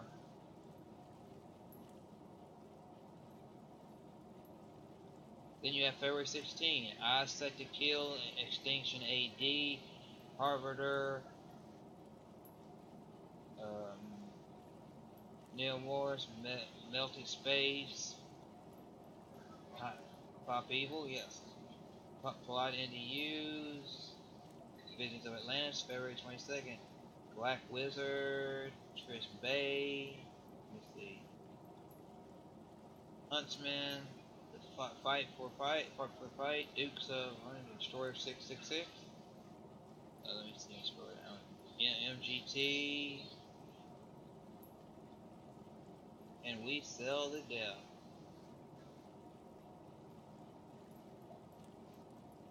So yeah, so some of the big releases that have been basically announced. You know, with music, unlike movies, you never know what's going to come out next. Somebody can sit there and say, "I want to release something," bam, and it's on Spotify.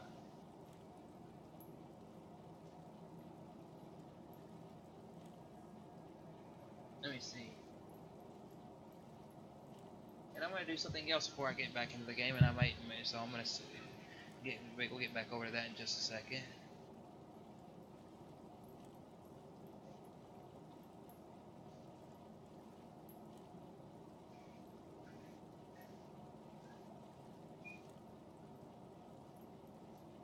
Okay, so now we talked about some music to release. I'm gonna get this back over here, and I'm gonna talk about a few games that are set to release, just to get a discussion going. You know, I might make this a little thing where I don't have the game in the background, I have something else in the background, and I can look up some stuff and we can talk about it. This is just a lot of ideas now that I have a different way of streaming that I can do that the Elgato didn't have for me. So what I'm gonna do is I'm gonna pause that. In January this year, we had The Escapist 2, Street Fighter 5 Arcade Edition, Kirby Battle Royale. That's a 3DS game. But Escapist 2 is that's a Switch title, but that already came out. So stuff that was on the Xbox, Kirby Space Program. Let's see. Don't know what that game is. Xbox One. Okay, let's play Hero. That's a TV show game based on the game. Dragon Ball Z Fighters already came out March 9th, so let's talk about some games that are coming out starting in March. And recently, Sega and Microsoft met with each other to have some big talks, I heard. That could be some stuff to add it to backward compatibility, some games, because people asked, because this dude is compared, and people are like, and he said, a lot of people have asked, where's the Dreamcast 2? Well, Sega stopped making stuff after the Dreamcast, and you gotta realize a lot of games that were in development for the Dreamcast and future Dreamcast systems were actually released. They were released under the name of a system called the Xbox, because if you look at the original Xbox, a lot of Sega exclusive games were released there. But starting in March before the Xbox One, you got Final Fantasy XV Royal Edition. I guess it's 15 Royal Edition. Then you got another game called Rivalnaut Showdown, Fear Effect Signa, Devil May Cry HD Collection, Assassin's Creed Rogue Remastered, Attack on Titan, Sea of Thieves, Titan Quest, A Way Out, Pure Farming 2018.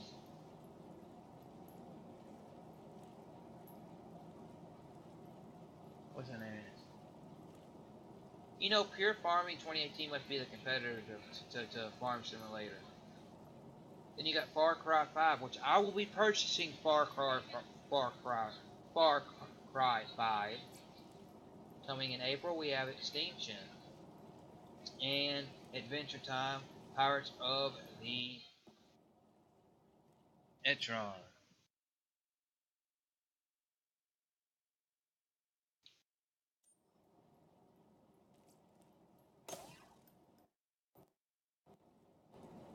And that's as far as that. And then May, we have Dark Souls Remastered on the 25th. And we have Conan Exile. Onrush and Vampire are both Xbox One games for June. And October, we have Red Dead Redemption 2 for October 26th, which is the release date. Man, that game has been pushed back so much. Big games confirmed for 2018, but no, do not have a release date for the Xbox One. Ace Combat 7, Code Vine, Crackdown 3. They just have like Crew 2, Darksiders 3,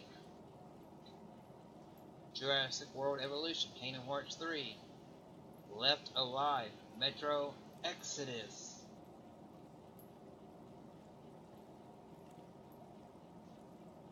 Red Redemption 2,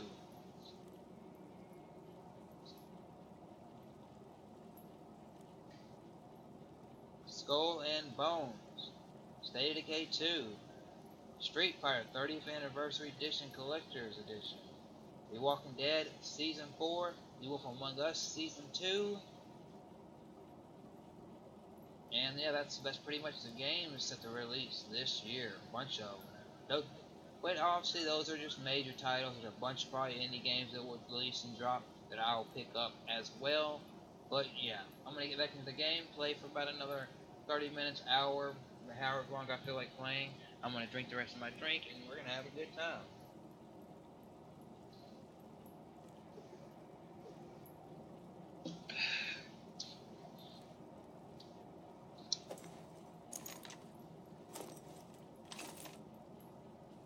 Okay, so let's go. What?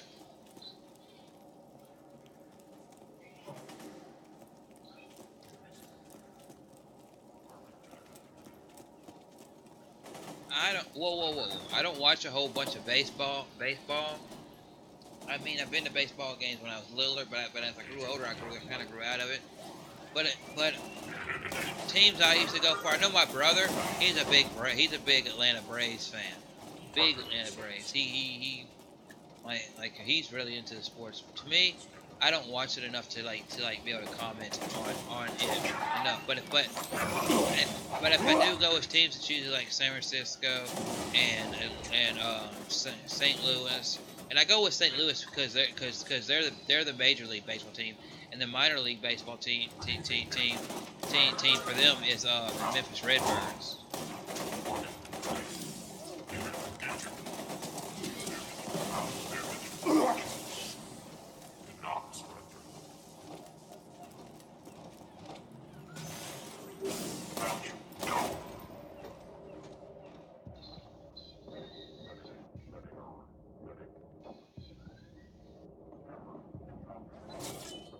I'm taking you with me!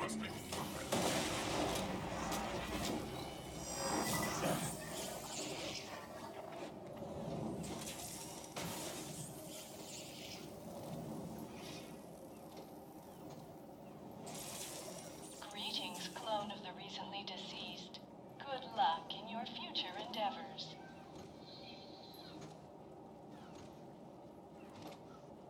Oh, that's so cool! I did not know that. I'm looking over here at this thing, real quick, just to let you know. I'm looking at this thing like you know, if you're on YouTube, you've got this little creator studio thing where it shows your dashboard, video manage, where you manage any videos you upload. You got a little community tab, and analysis basically shows, hey, how much your watch time, your likes, your dislikes, all the good stuff that you need to see in there. And then you got like a little thing where if you upload a video, you can do a few small edits with YouTube. Well, I'm on my stream tab part of the stream now that you can set like events like for future streams and all that. But then you got the stream now thing where basically it helps me to keep up with who's commenting on streams. I can sit there and put my title. That's how I'm able to put a thumbnail on my streams. But it has this little thing where it shows analysis, where it shows how many people are watching. If it ever dipped, it went up, you know. Then there's this thing called stream count, which I've always been worried about. How's my stream doing? Because in past streams I've had it kind of lag or go down in frame rate and all that.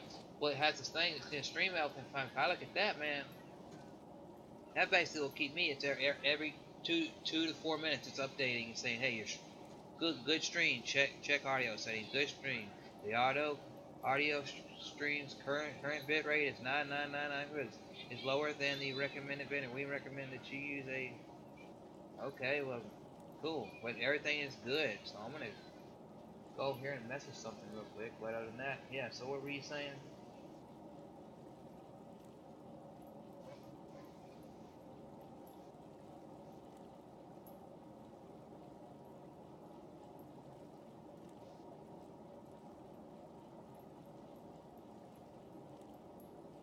I would like to see Xbox get a baseball game. I mean the best baseball game out there is exclusive to PS4. I mean they got the RBI, but I don't really know what that one is. I've heard of it, but I don't know exactly.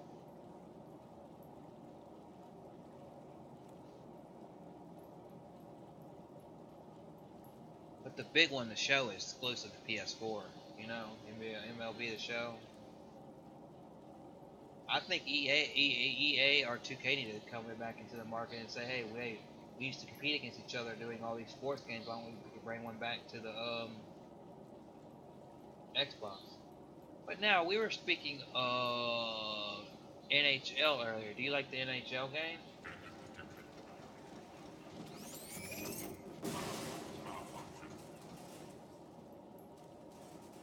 Cool, cool, cool.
Yeah.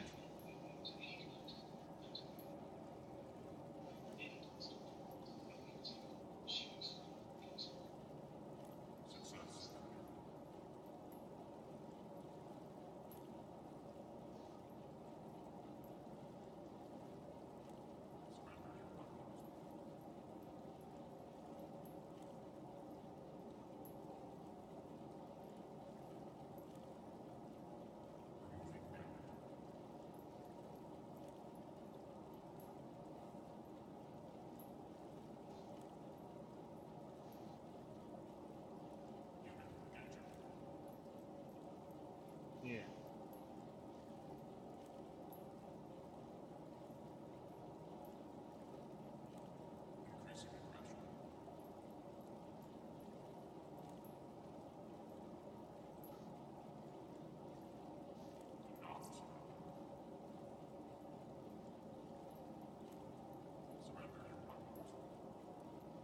Okay, so now back to this. Okay, I got an unspent skill point, so I must have leveled up.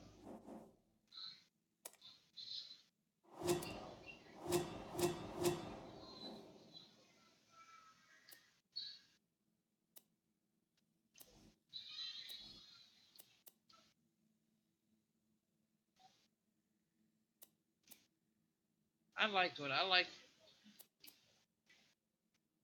Okay, I'll do that.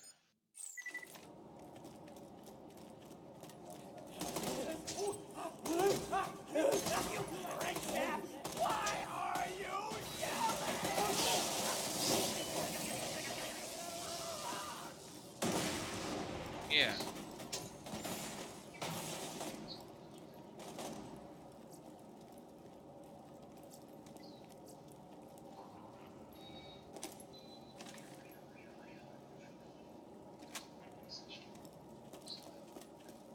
NBA Live.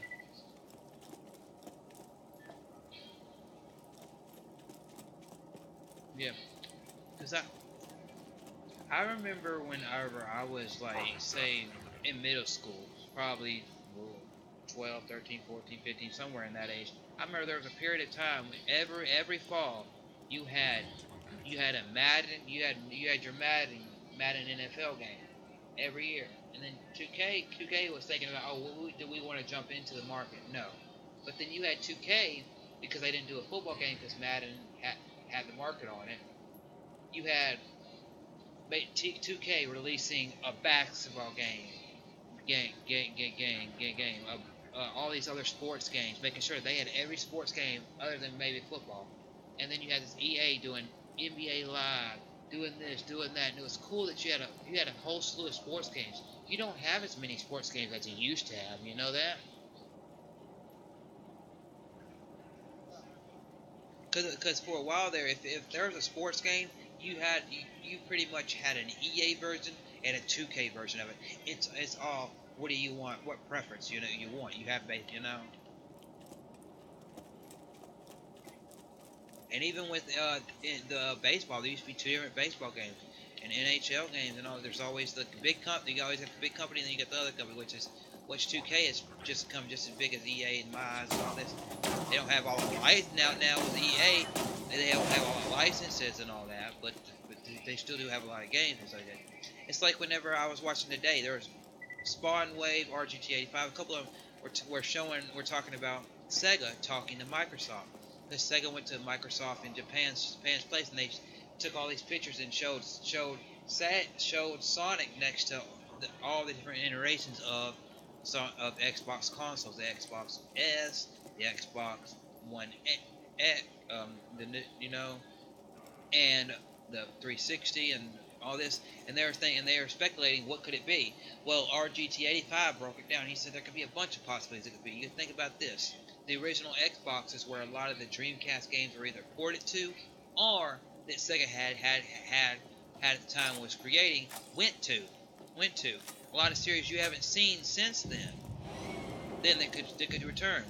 You've got Xbox Game Pass, which they could release games on, be bringing games to that. Which, if you saw the Xbox Game Pass today, one of the Sega's games did get put on there, and that is Sega CD. Sonic CD. And then they're also talking about, well, you think about this. Microsoft's been talking about buying stuff like EA and this and that, but with EA, it gets a little mushy because you think about all the licenses and all this that they buy. Well, Sega and Microsoft have always been good to each other. Sega already has a lot of stuff already on the original Xbox, and they could just sit there and be like, hey, we're going to partner with this company or something like this to boost our company, but also to bring back a bunch of your legendary titles. And people are like, they can still do third-party games even if they own Sega, because you think about this. A game owned by them called Minecraft is considered a third-party game on every system, and EA does. Microsoft does well with it. So I'm interested to see what comes out of that. I believe it may be just some, maybe their Sega Forever little thing that they do on mobile. Maybe they're bringing it to console because Sega Forever is basically on mobile, where you get a lot of Sega games.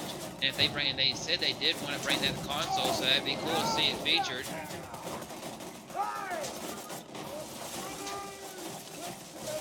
You can't stop me!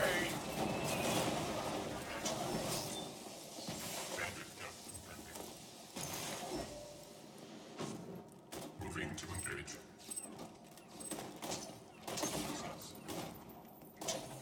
Increasing aggression.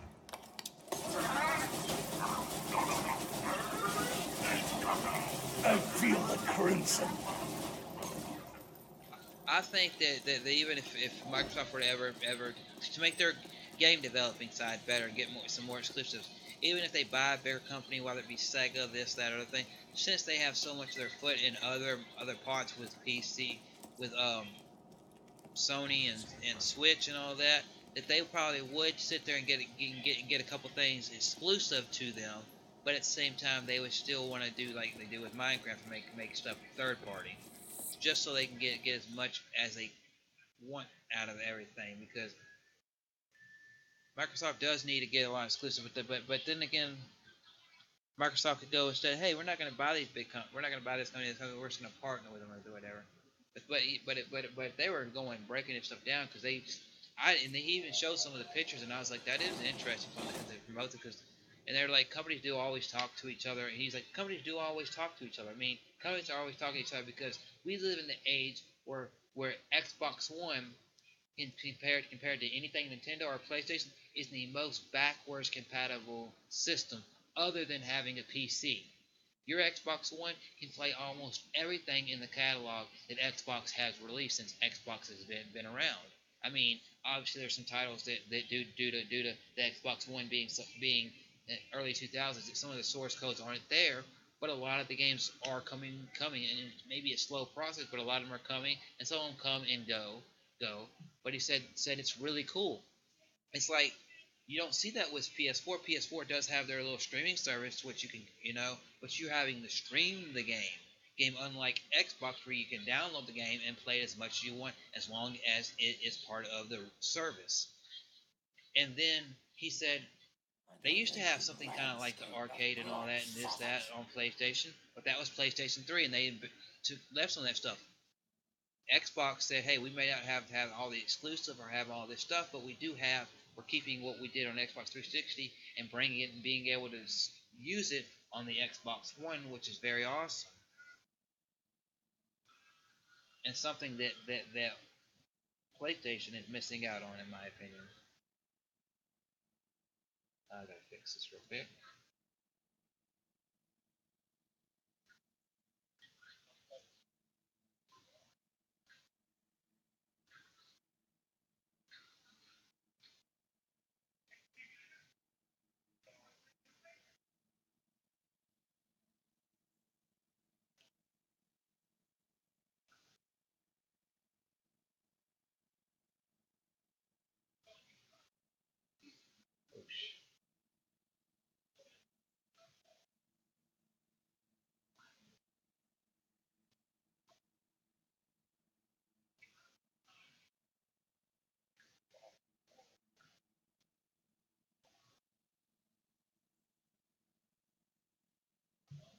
Yeah.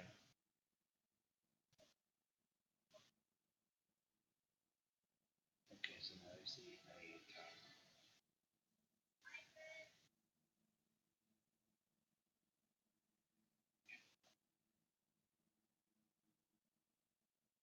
Okay, so I gotta fix my camera real quick. And that's stuff that I like that I can do on the fly. Why string and Elgato, I could not do that.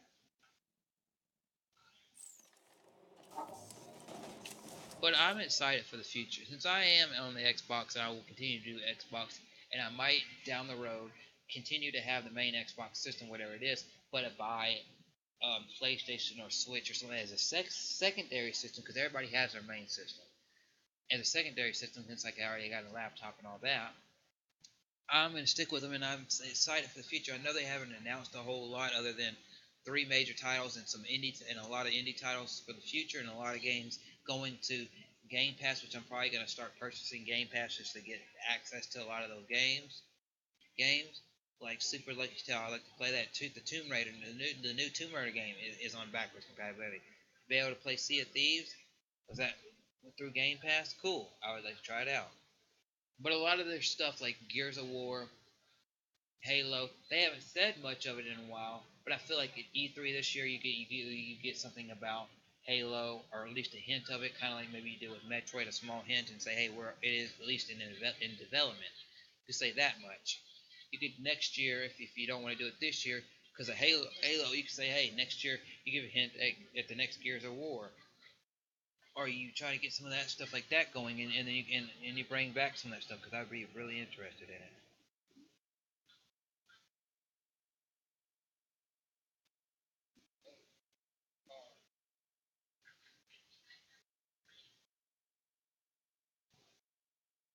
Yeah, I mean, yeah.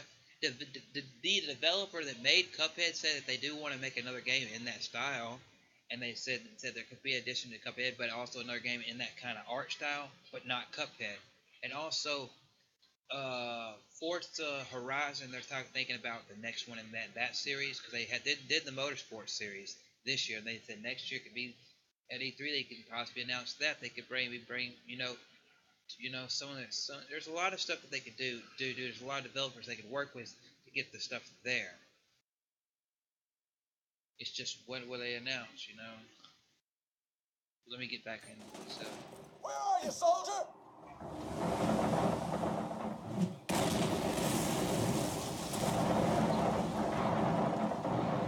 Stop this damn thing!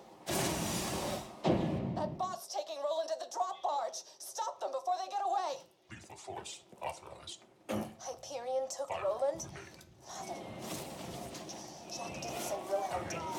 Please tell me Jack didn't send Wilhelm.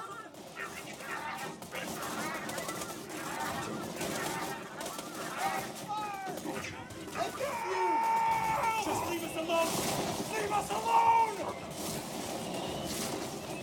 What's going on? I'm hearing more gunfire than usual.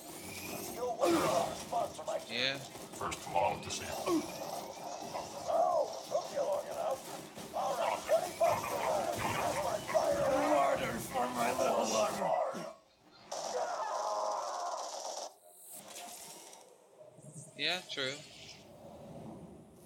There's because with a partner with Sega, man, they can bring in so much stuff. It's like crazy. Oh yeah, and I don't know if you ever played the game, but Rocket League, which is a very fun game, which I'm gonna get back into playing that. I might stream it in the future because I re-downloaded it, downloaded it because of all the updates, and I'm able to, you know. But they said starting in April, they're gonna have some WWE stuff come to it, which to me, since it is Rocket League and you're basically playing soccer with cars, or in some people's world it's football with cars. They said WWE stuff's coming to it, but they never said exactly what. I feel like it's gonna be WWE themed cars, or maybe a car that looks like has like John Cena's colors on it with like a John Cena hat on top of it, so something looks like Roman Reigns. You know, the car-esque stuff. Which is cool. The WWE's branching out and doing that, and that's one of the things. And that's one of the things that is cool about. That's one of the things that is cool about Xbox. That one of the guys that was whenever they were talking about Sega, he said that's one of the things that's cool about Xbox is that Xbox may not be on the upper leg of exclusives compared to Xbox or Switch or the Switch because Nintendo will obviously have games that are always going to be only released on their system. But what Microsoft does have up compared to PlayStation, because PlayStation is iffy about it, even though it works perfectly fine with Xbox, PlayStation, and even Switch, is crossplay. Is promoting crossplay because they do it perfectly well. They do it perfectly well with Rocket League and Minecraft, and there's other games. I think Payday has it, and other games are gonna get it. And it's like, well, you know, if PlayStation were to jump on, man, you don't, even though they're in it for money and do this and get their name out there more and blah blah blah, bam.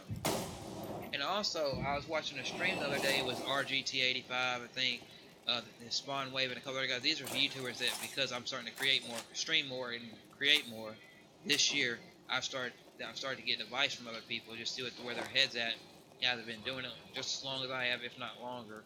They're doing a stream because RGT85 has his own website and he sells merchandise and all that, but he also has a thing called Nintendo Enthusiast, where him and a buddy of his who have a YouTube called Nintendo Enthusiast, but they don't use that YouTube much anymore. They still keep the website running because each of them went to their own YouTube channels to promote that stuff. Because he didn't want to talk about just Nintendo. He wanted to talk about retro and modern games, so he did it on his own channel.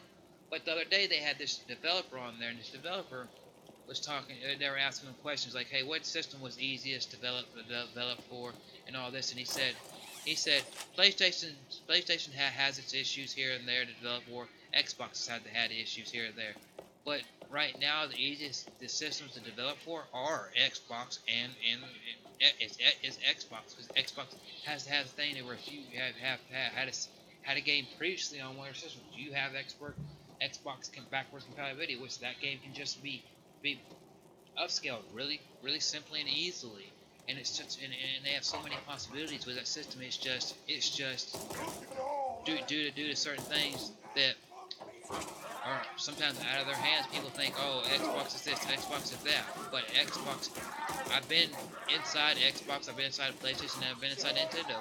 You may think these people are messing up and doing all this, but there's actually people that are back there that are just like me and you, just like an average person that's back there, average person that somehow got into.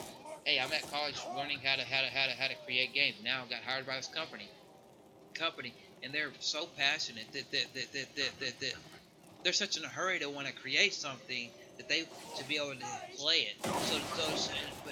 Play it, but then at the same time, they want to make sure that they get the best out of it. And it was cool. I'm learning. Man, this I gotta go get Roland. It's gonna take me forever to go get him and kill all this stuff. Whoa, whoa, whoa! Something just blew up. Oh my goodness! Something just shot at me. What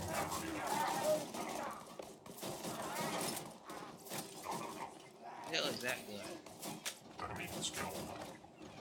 Oh, that's a shitty gun. I don't need that gun. Slice your eyelids so you can watch the end.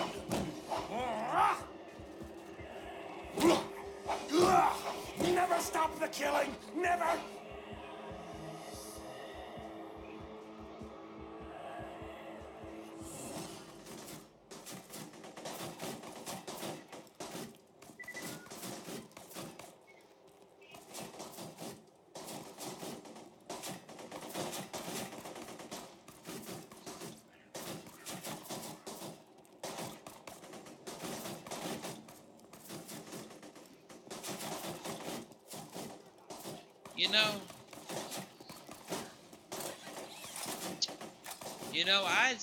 I knew Rocket League had to have somebody, the developers of Rocket League, because it seemed to me like the game came out years ago, 2014, 15, something like that.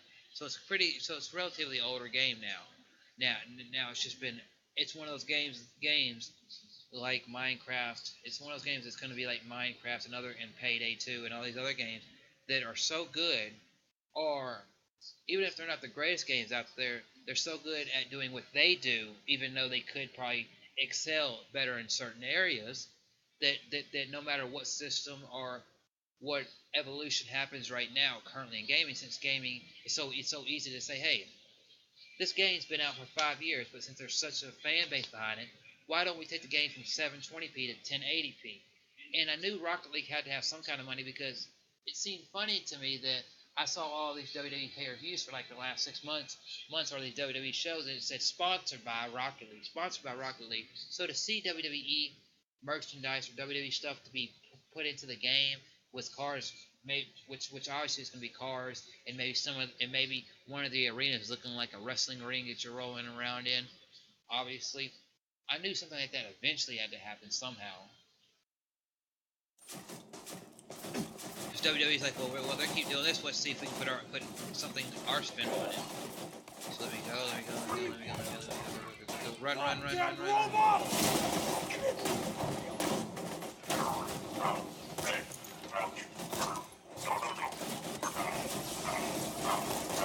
It's beginning to bleed.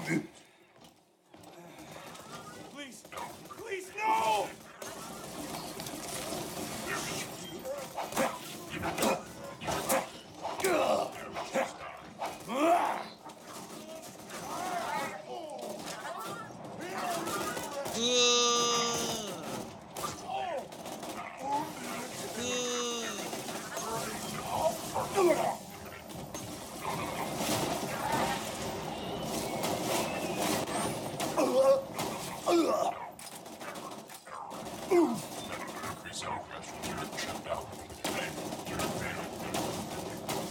I don't want to go!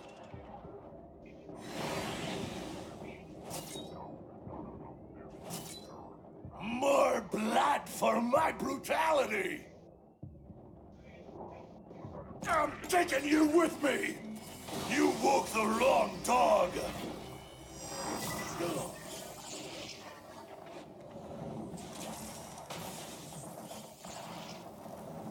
Okay, here we go.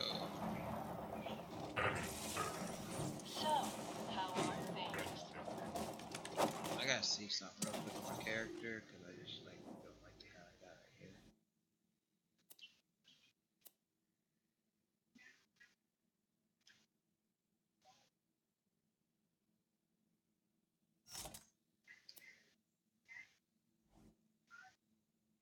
See the numbers, taste the violence. See the numbers taken. I need to look at this. Uh-oh, man. Oh. Hope we don't pop a blood vessel. Okay, let me see.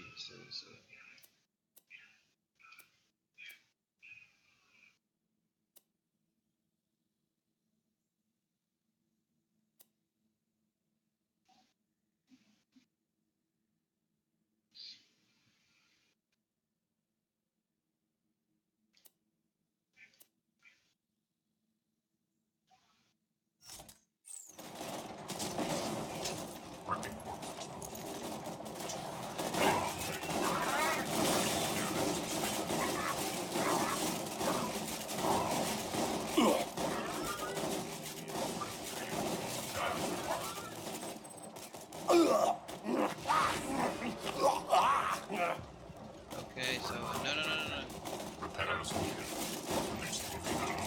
It's strengthening time! Go back. I'm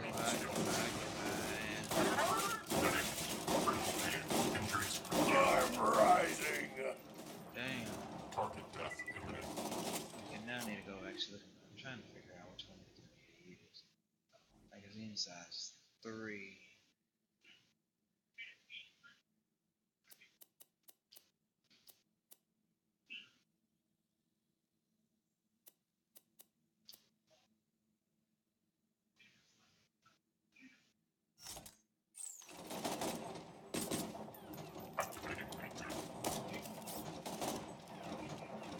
Whoa.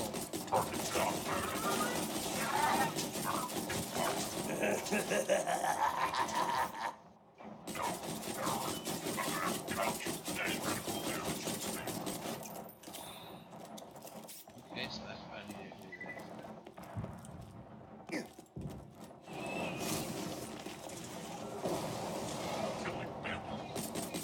Look out! Badass loader!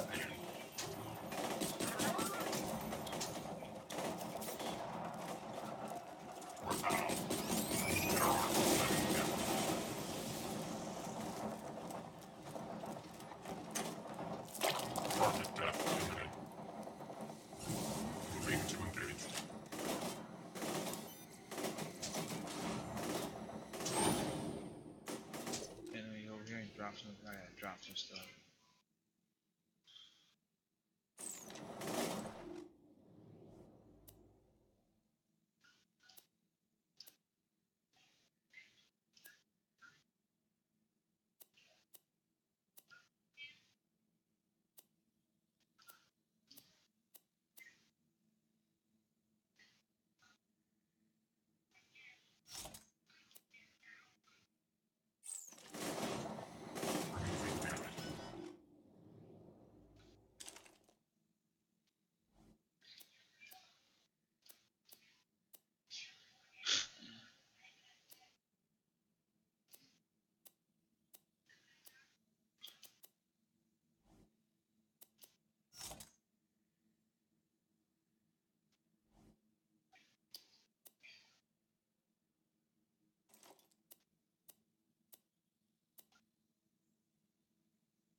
Okay, let me go over here and do this. And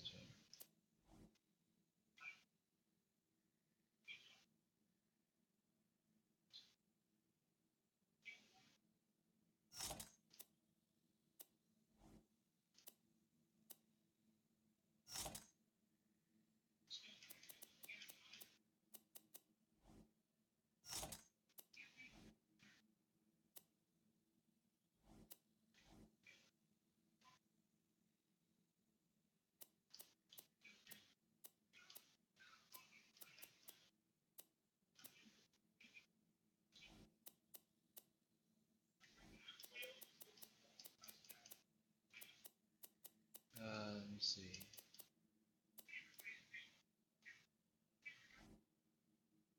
Let me get up and see what episode that is.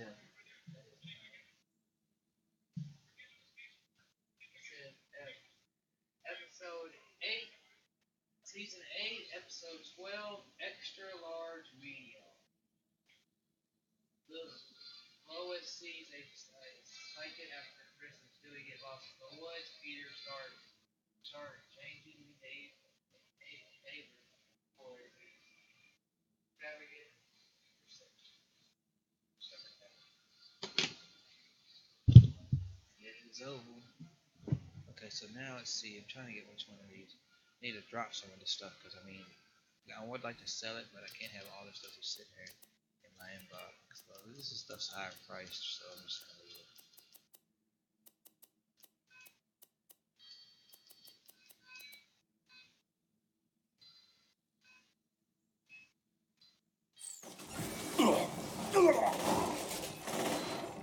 Success.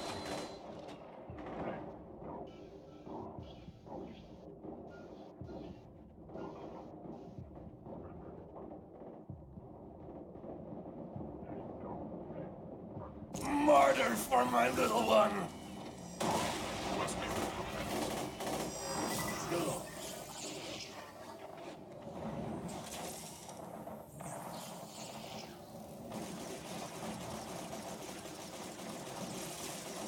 Anyone can live. Have the courage to die.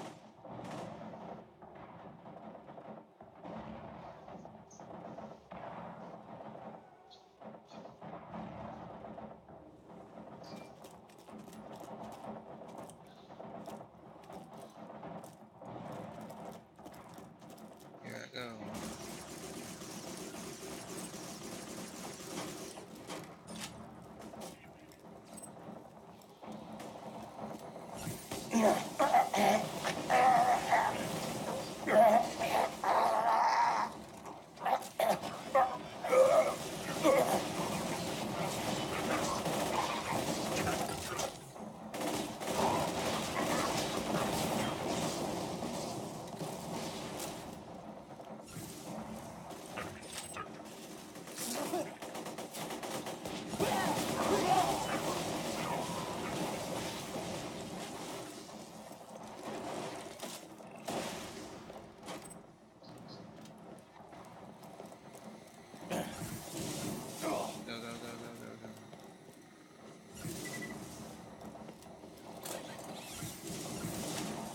Success.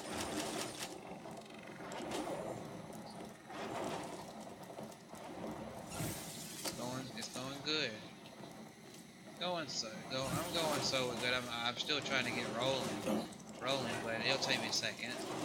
I'm getting toward the end where. Whoa, I need all this stuff. So I don't forget. Go.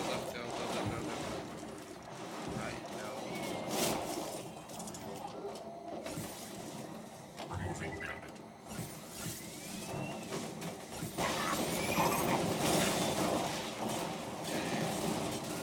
Yeah, whoa. Please.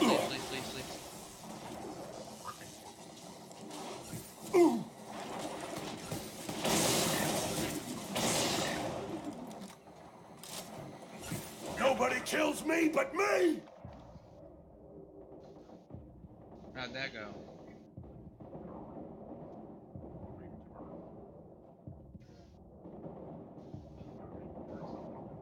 We'll all go together!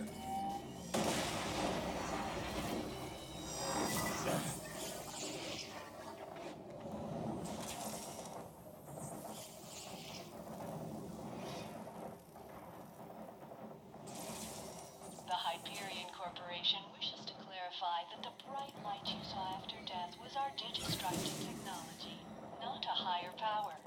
What do you mean 2 on 2? Wait, is that the only match type you can do?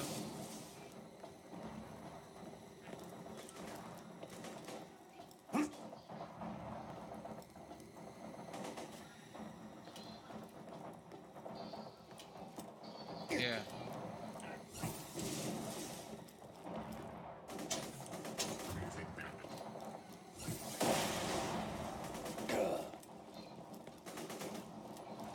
Oh.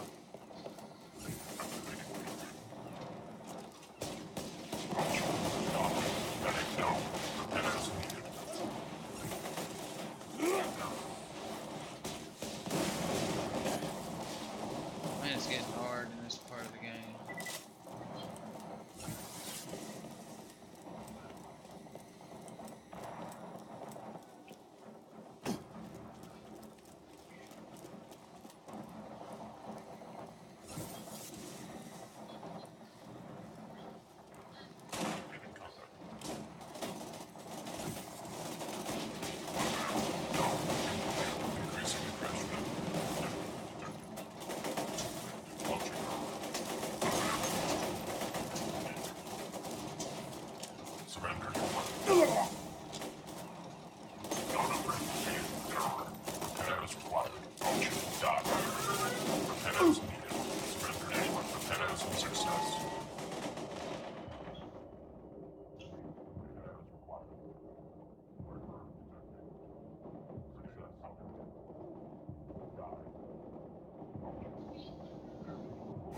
You should be scared.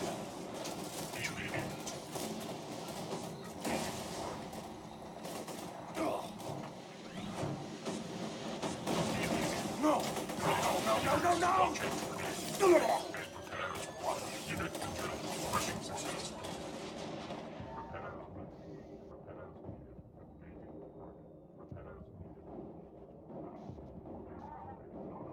I'm never sorry.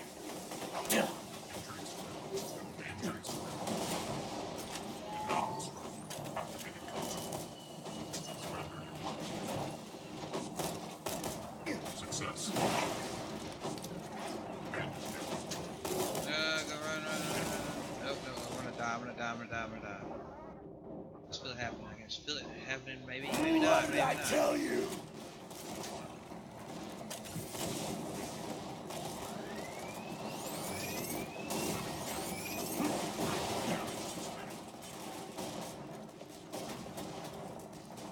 Goodness.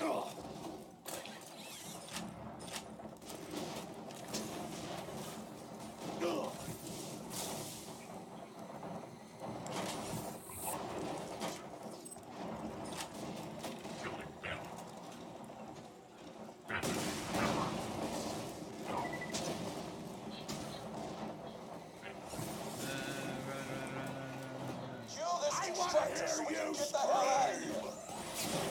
Repair box out! Plus! Exploder! Take the legs out! Shoot the friggin' constructor! Keep up that fire!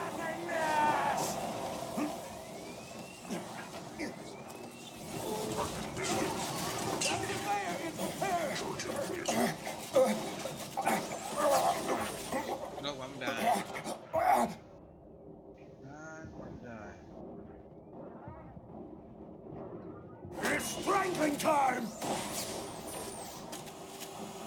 Break the constructor's shields to slow it down!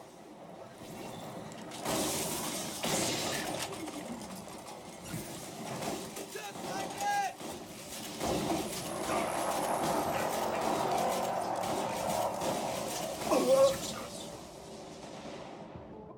Martyrs for my little one! I think I gave up on purpose because I wanted to die.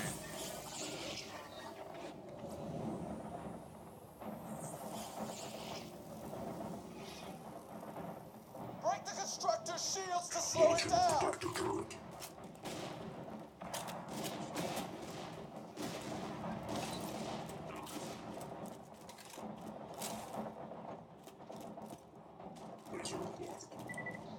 Okay, so You gotta lower its shields!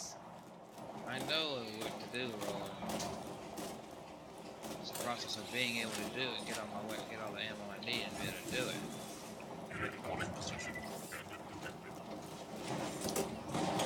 Keep up that... Kill that surveyor first!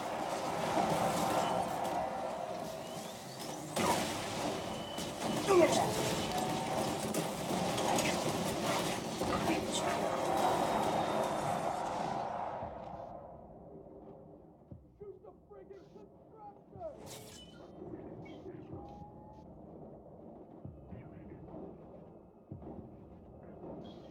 Die with me! I'm never Man, sorry! it's hard. Getting hard out here for me. Getting hard, and I'm dying. You gotta lower its shields! The drop barge is coming in. Kill the constructor and get Roland out of there!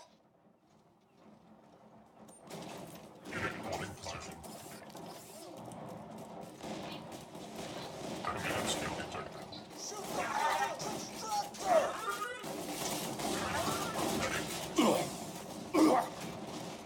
Success.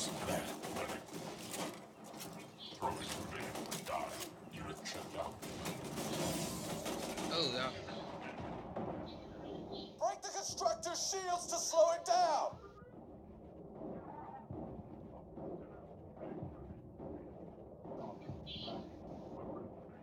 We'll all go together! Angry! I'm angry!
outpost in the dust. We better hurry.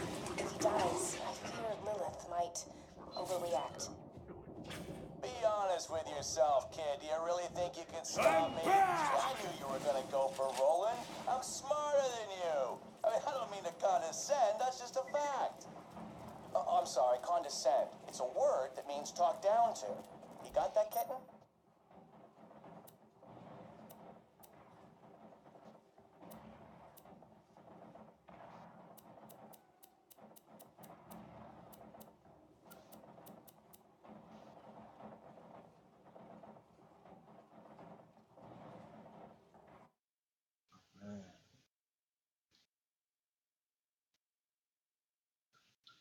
Hey, Russ Lyman up in the house. Yes, somebody that I bought a mug from. It's going good, man. I'm just streaming some Borderlands 2 because, well, with my work schedule, I can't really stream during the day with my work schedule, my internet, and all that. So I'm streaming right now. How's everything going your way, Russ? Everything going awesome, great, grand? Oh yeah, okay. So actually, I need to stock up on some stuff. So I need to go up in here, stock up on ammo and all that jazz. Cause I don't got anything good right now. But yeah, ooh. It's a fine day, full of opportunity. I need Lovely. to sell some stuff. So let's see. So which one of these do I gotta sell? Well, I'll sell, sell. Damn, 3 a.m. and it's work at 9:30. I don't have work till 12 p.m. my time, so that's why I'm awake. Cause I usually will stay awake till 3 something, and then go to sleep. I'm just gonna sell all that. Just give me the money. Give me the money. Taste the violence.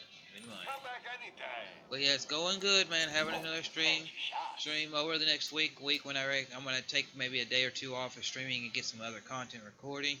But other than that, I've got a stream set up for tomorrow. Don't know about Wednesday or Thursday, but yeah, I'm good. Great to see you in a stream. Inside. That's my okay. So I can't use that one. Oh, I can use that one.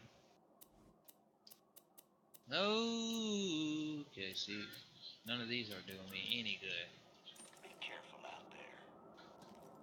Be careful out there. Okay. Uh-oh. Well, I didn't mean ooh.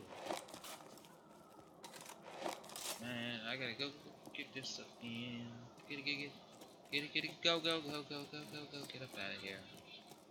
And, well, don't fall back in there. Now let me do this.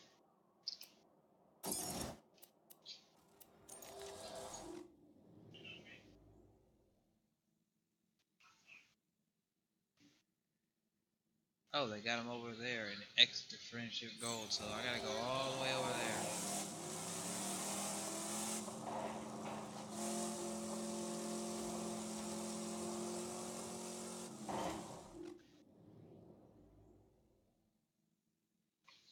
Ma'am, Russ, if you hear me right now, I just gotta personally say for a moment why I have this right here, that you, Russ Lyman, Rax the Great, RGT85, Radical Reggie, the Geeks Podcast, and several other guys that I've met over the last 2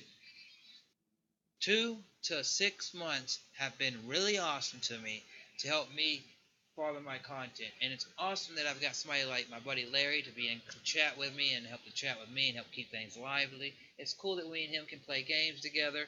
But guys like y'all, the feedback y'all give me, the awesomeness y'all are giving me means the world to me. And yes, I've got some other content. Well, where he is? I've got some Let's Plays with some games that I've Let's Played last year. Just haven't done a Let's Play of them since then, because I want to finish some games out on a Let's Play format. I've also got I got a new song I learned on guitar, which I'll be bringing soon to the channel. Is that the one I need to go to? Yes, it is. Good.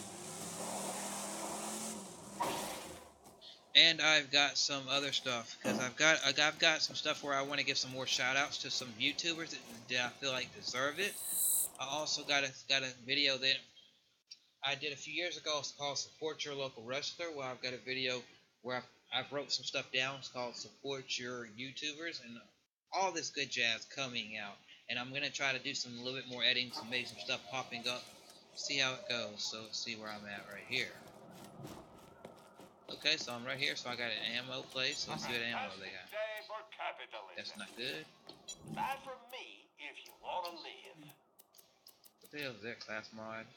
That's for my class. I don't have that class, but hey, I'm here. See you real soon, I'm sure. Please.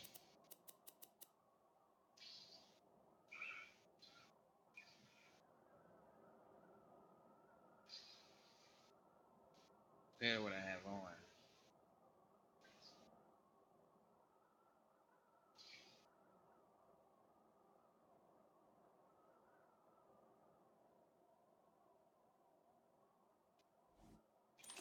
Okay, I'll keep that. Okay. Okay, so I've got to go this way, obviously. So going this way.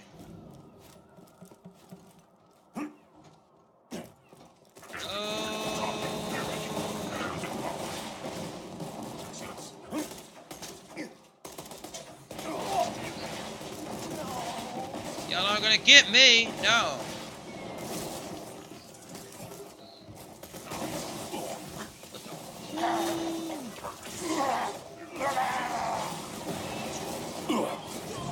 Oh my. Nope. This is what I'm never sorry.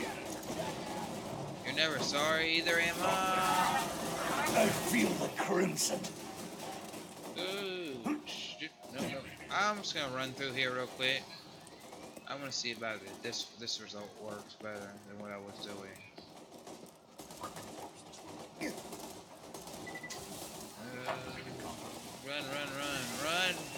Run for it.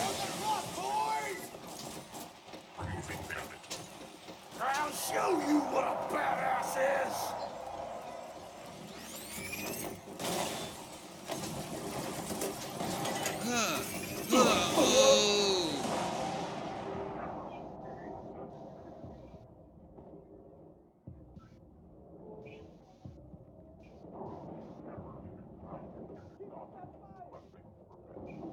Die with me. Damn. I was trying to get my second life, man. Hey, I got 5 people watching. Hell yeah. I got 5 people in here watching. Other than my one view. Hell yeah. Okay, so now I've got to go and run. So basically, I'm trying to. If you've ever played Borderlands, I'm trying to save Roland, and I'm kind of sucking at it right now. But yes, I've got a slow slew of stuff, which I'm going to try to stream it every couple days, maybe 2, 3, 4 streams a week. Use 2. So there's 7 days in a week. I got to work 5 of them. I could use 2, 3 days to record content, and then other stuff to stream the rest of the time. But yes, I've watched Geek's podcast. I watched one of his recent things about streaming and talking about streaming and how he's new to streaming himself. But for people to keep streams up, and even some people like hide their streams once they get done doing it. But for some people, it's good to keep them alive. If you're a gaming channel, like I'm a gaming channel, and I'm keeping my streams alive for everybody to see them. But anyway. Hopefully everybody's doing good. If you like what you see, you can give me a thumbs up, and I'll appreciate that.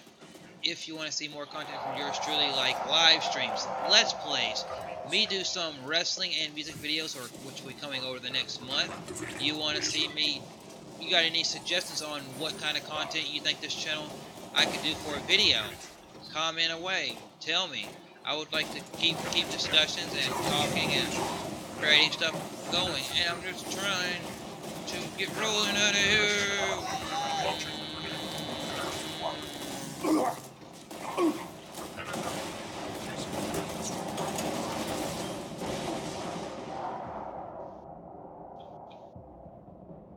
my goodness, please.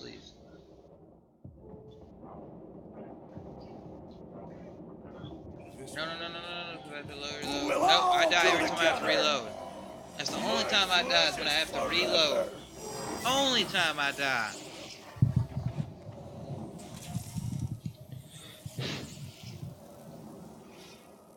Okay. So what I need to do, How are things? well, things aren't doing pretty so good right now. Marcus munitions. A pleasure as always. Don't die. If anybody is here watching now or whatever, and there's anything you would like to ask me, anything you would like to discuss, gaming, music, wrestling, or entertainment-wise, cool, great, grand. Okay, so now I'm just gonna run through here, and I'm about to book it. I am about to book it over here, and then just attack. I'm gonna try something this. Just book it. Don't even fight yet. Don't even fight yet. Just ignore them. Just ignore them. They'll shoot at me, but just ignore them. Save all my ammo up for this one.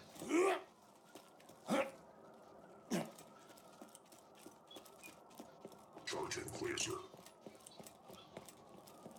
It looks like a decent movie. Something I would actually go in the theaters to watch.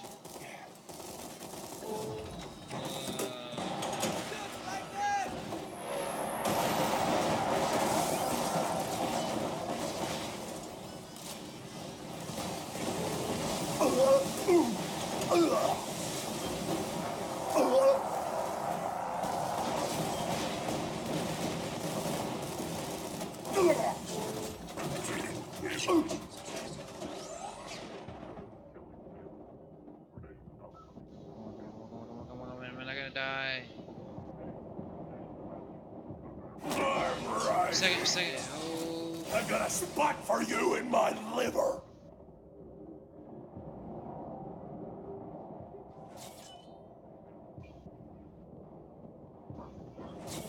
Oh my goodness.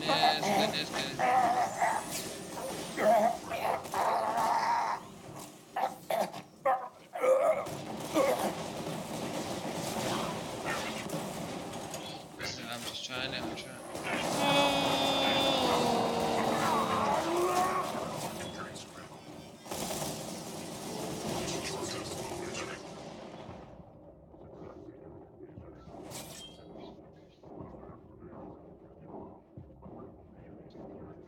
From hell's heart, I stab at thee.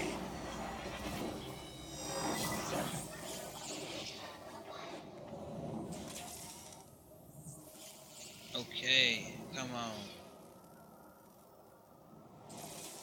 But just to let everybody know, I've got a whole slew just for content outside of streaming to let everybody know what may be coming to this channel. I'm not gonna sit there and say exactly what's coming to this channel, but I do have at least set up. I've got at least three shout outs to Chrislevi13 coming your way. Some of them will be smaller YouTubers, some of them will be big, already famous YouTubers. I've got about 4 to 5 Let's Plays to record over the next 2 to 3 weeks and get those out there. You know, now when I record Let's Plays, I can sit there and record one or multiple at one time. And I do have some wrestling stuff that I'll be talking about because I'm going to be gearing up for WrestleMania, because I did something for the Royal Rumble, and I will be doing something for WrestleMania. Now, the other pay-per-views, I won't touch. Now, when WrestleMania comes, I will be doing a live, if I can get my live reactions, cool. If I can't, then I'll just do a video where I'll break it down while streaming a game, or even play WWE 2K18 and talk about what happened at WrestleMania. Then, since it will only be one pay-per-view a month after that, I will start talking, maybe every pay-per-view, bam, talk about what's happening in the WWE world. And then as far as music goes on this channel, I do have some original stuff that I want to share with you all. And I do have a new song that I learned over with my dad and a couple guys to feature on the channel that I asked that it would be cool for me to do this. Now let me change my weapons, make sure that I've got everything that I need to do. Maximum health. Grenade damage.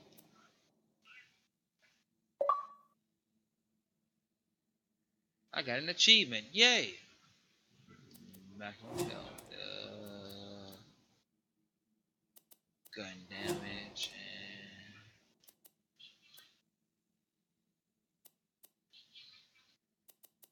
and gun damage. Okay, that's what I'll do. Okay, cool.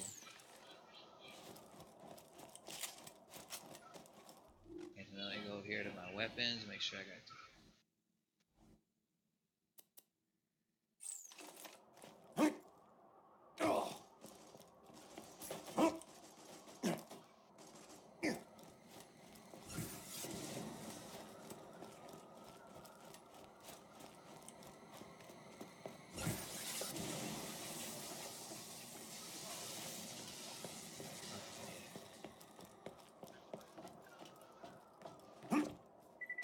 I'm not.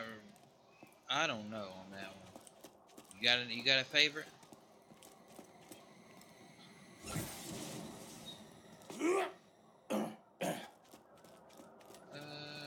Come on. Yeah, that was pretty good. Oh, come on, come on, come on.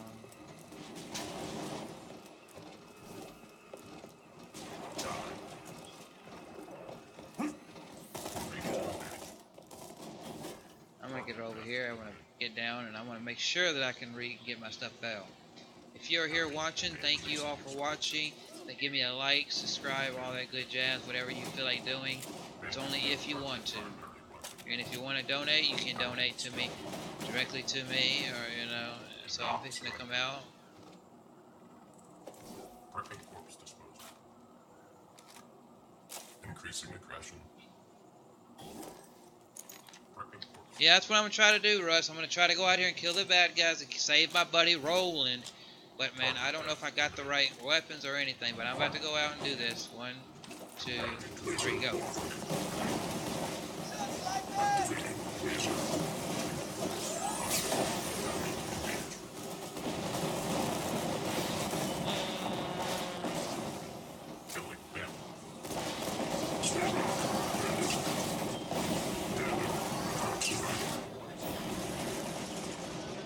Nope. Come on, come on, come on, come on, come on. Okay, I'll get to that in just a minute. I'll answer that question actually. Come on. We'll all go together. Nope, I keep dying. I keep dying. I may need to go out of here and go find some other weapons. Cause I am not saving him. But other favorite shows outside of Family Guys, I like Bob's Burgers. I like Big Bang Theory. Hopes your death was a learning experience. I like reality shows like Big Brother and Survivor, and I like The Walking Dead, and obviously I watch my wrestling non-stop. I'm gonna give this one more go after I fill my stuff. I feel like I don't know what I'm doing. I need like a rocket launcher or something, but something. Let's see. I'm gonna go. See, I need to figure out a way to get straight in there. Pulling the pin. Throwing grenade. Shh.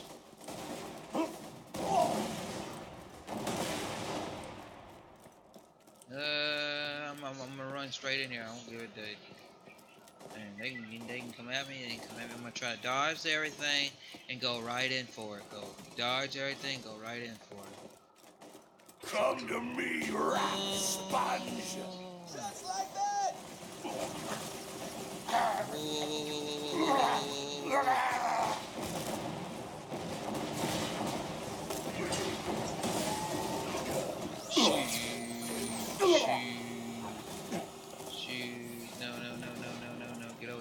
Get over here high. Nope, I got my hiding spot. I'm gonna stay over here for a minute. I'm gonna stay over here and get myself back. And then I'm gonna go right out and do what I gotta do. Surrender your weapons.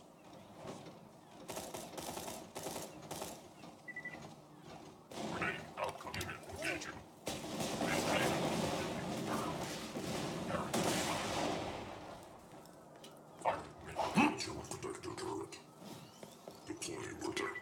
Oh, I got 6 people in here. Hell yeah, if you're watching, give me a like, give me all that good stuff. Oh yeah. And this is not the only game that I'll be streaming. You know, I'm streaming a lot. I've got some Shadow of Mordor coming to you, some more Diablo 3. Oh, they're all right out there. Boom! Throw it out there. My health's getting back up. So once my health gets back up, I will come out and try to go gun to blazing. And then I'm gonna give it just one good try, and then if I can't, I'm gonna go do some other missions, level back up, and see where I need to be. I think I'm in the right level for the mission I'm on. Level 13 and I'm on a level 12 mission, so yeah, I should be good. Murderer detected. Removing bandit. Oh shit. Ready. Laser. Firing laser. Wrecking corpse this time. Laser blind.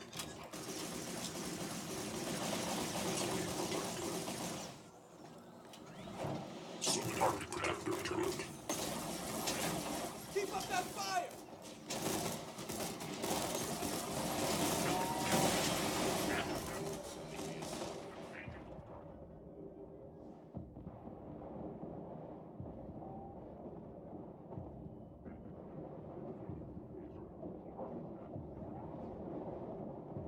From hell's heart, I stab at thee!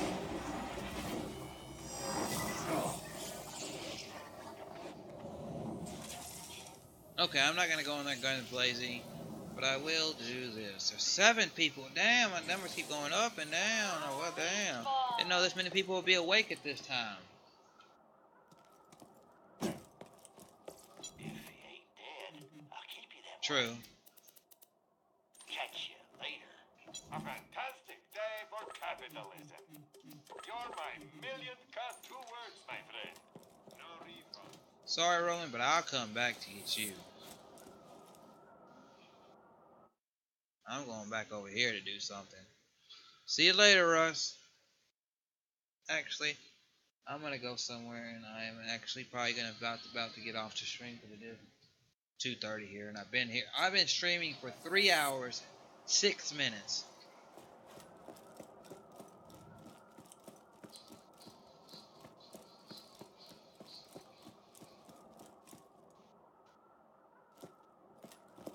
Okay, everybody, just everybody watching, I just want to let you know, next time I stream this game, because I only stream this game for you all, because I want to keep everything fresh and new to myself, because I haven't seen it in a long time. I still got to remember some stuff, because if I would have probably remembered everything right, I probably would have beat Roland.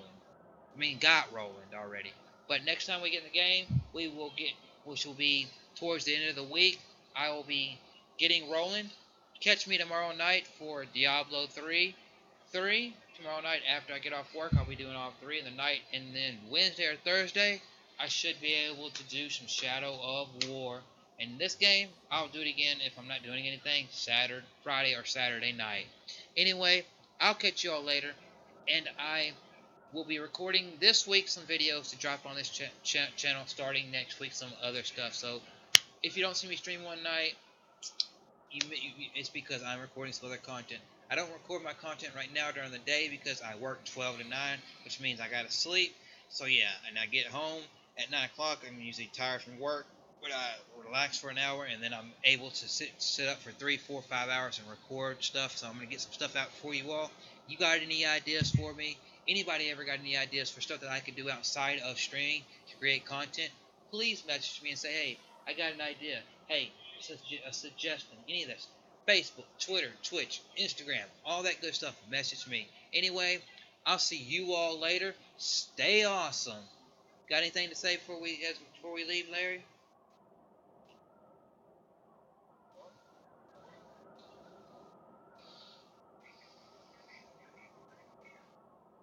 Yeah.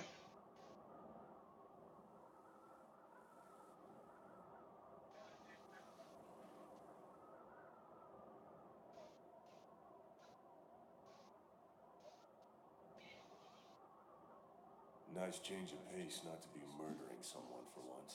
Probably temporary. True. Though. I'll lose True. my If mind you to if them and be true. screaming about meat. True. If you have got any of the Xbox systems, that are able to play with each other and all that jazz, which mean all of them can play with each other, but it's just basically if you got any of the current Xbox S or Xbox One X, and you want to add us as friends to play with us, or even if you don't play a game with us, you join in the voice chat to join in the discussions, you can do that. Look me up at Chrislevi13. If you look me up, I will direct you on to getting with Larry and adding him and all that jazz if you would like to. But yeah, see you all later. See you, Larry. Everybody, we are out of here. See y'all tomorrow for some Diablo 3.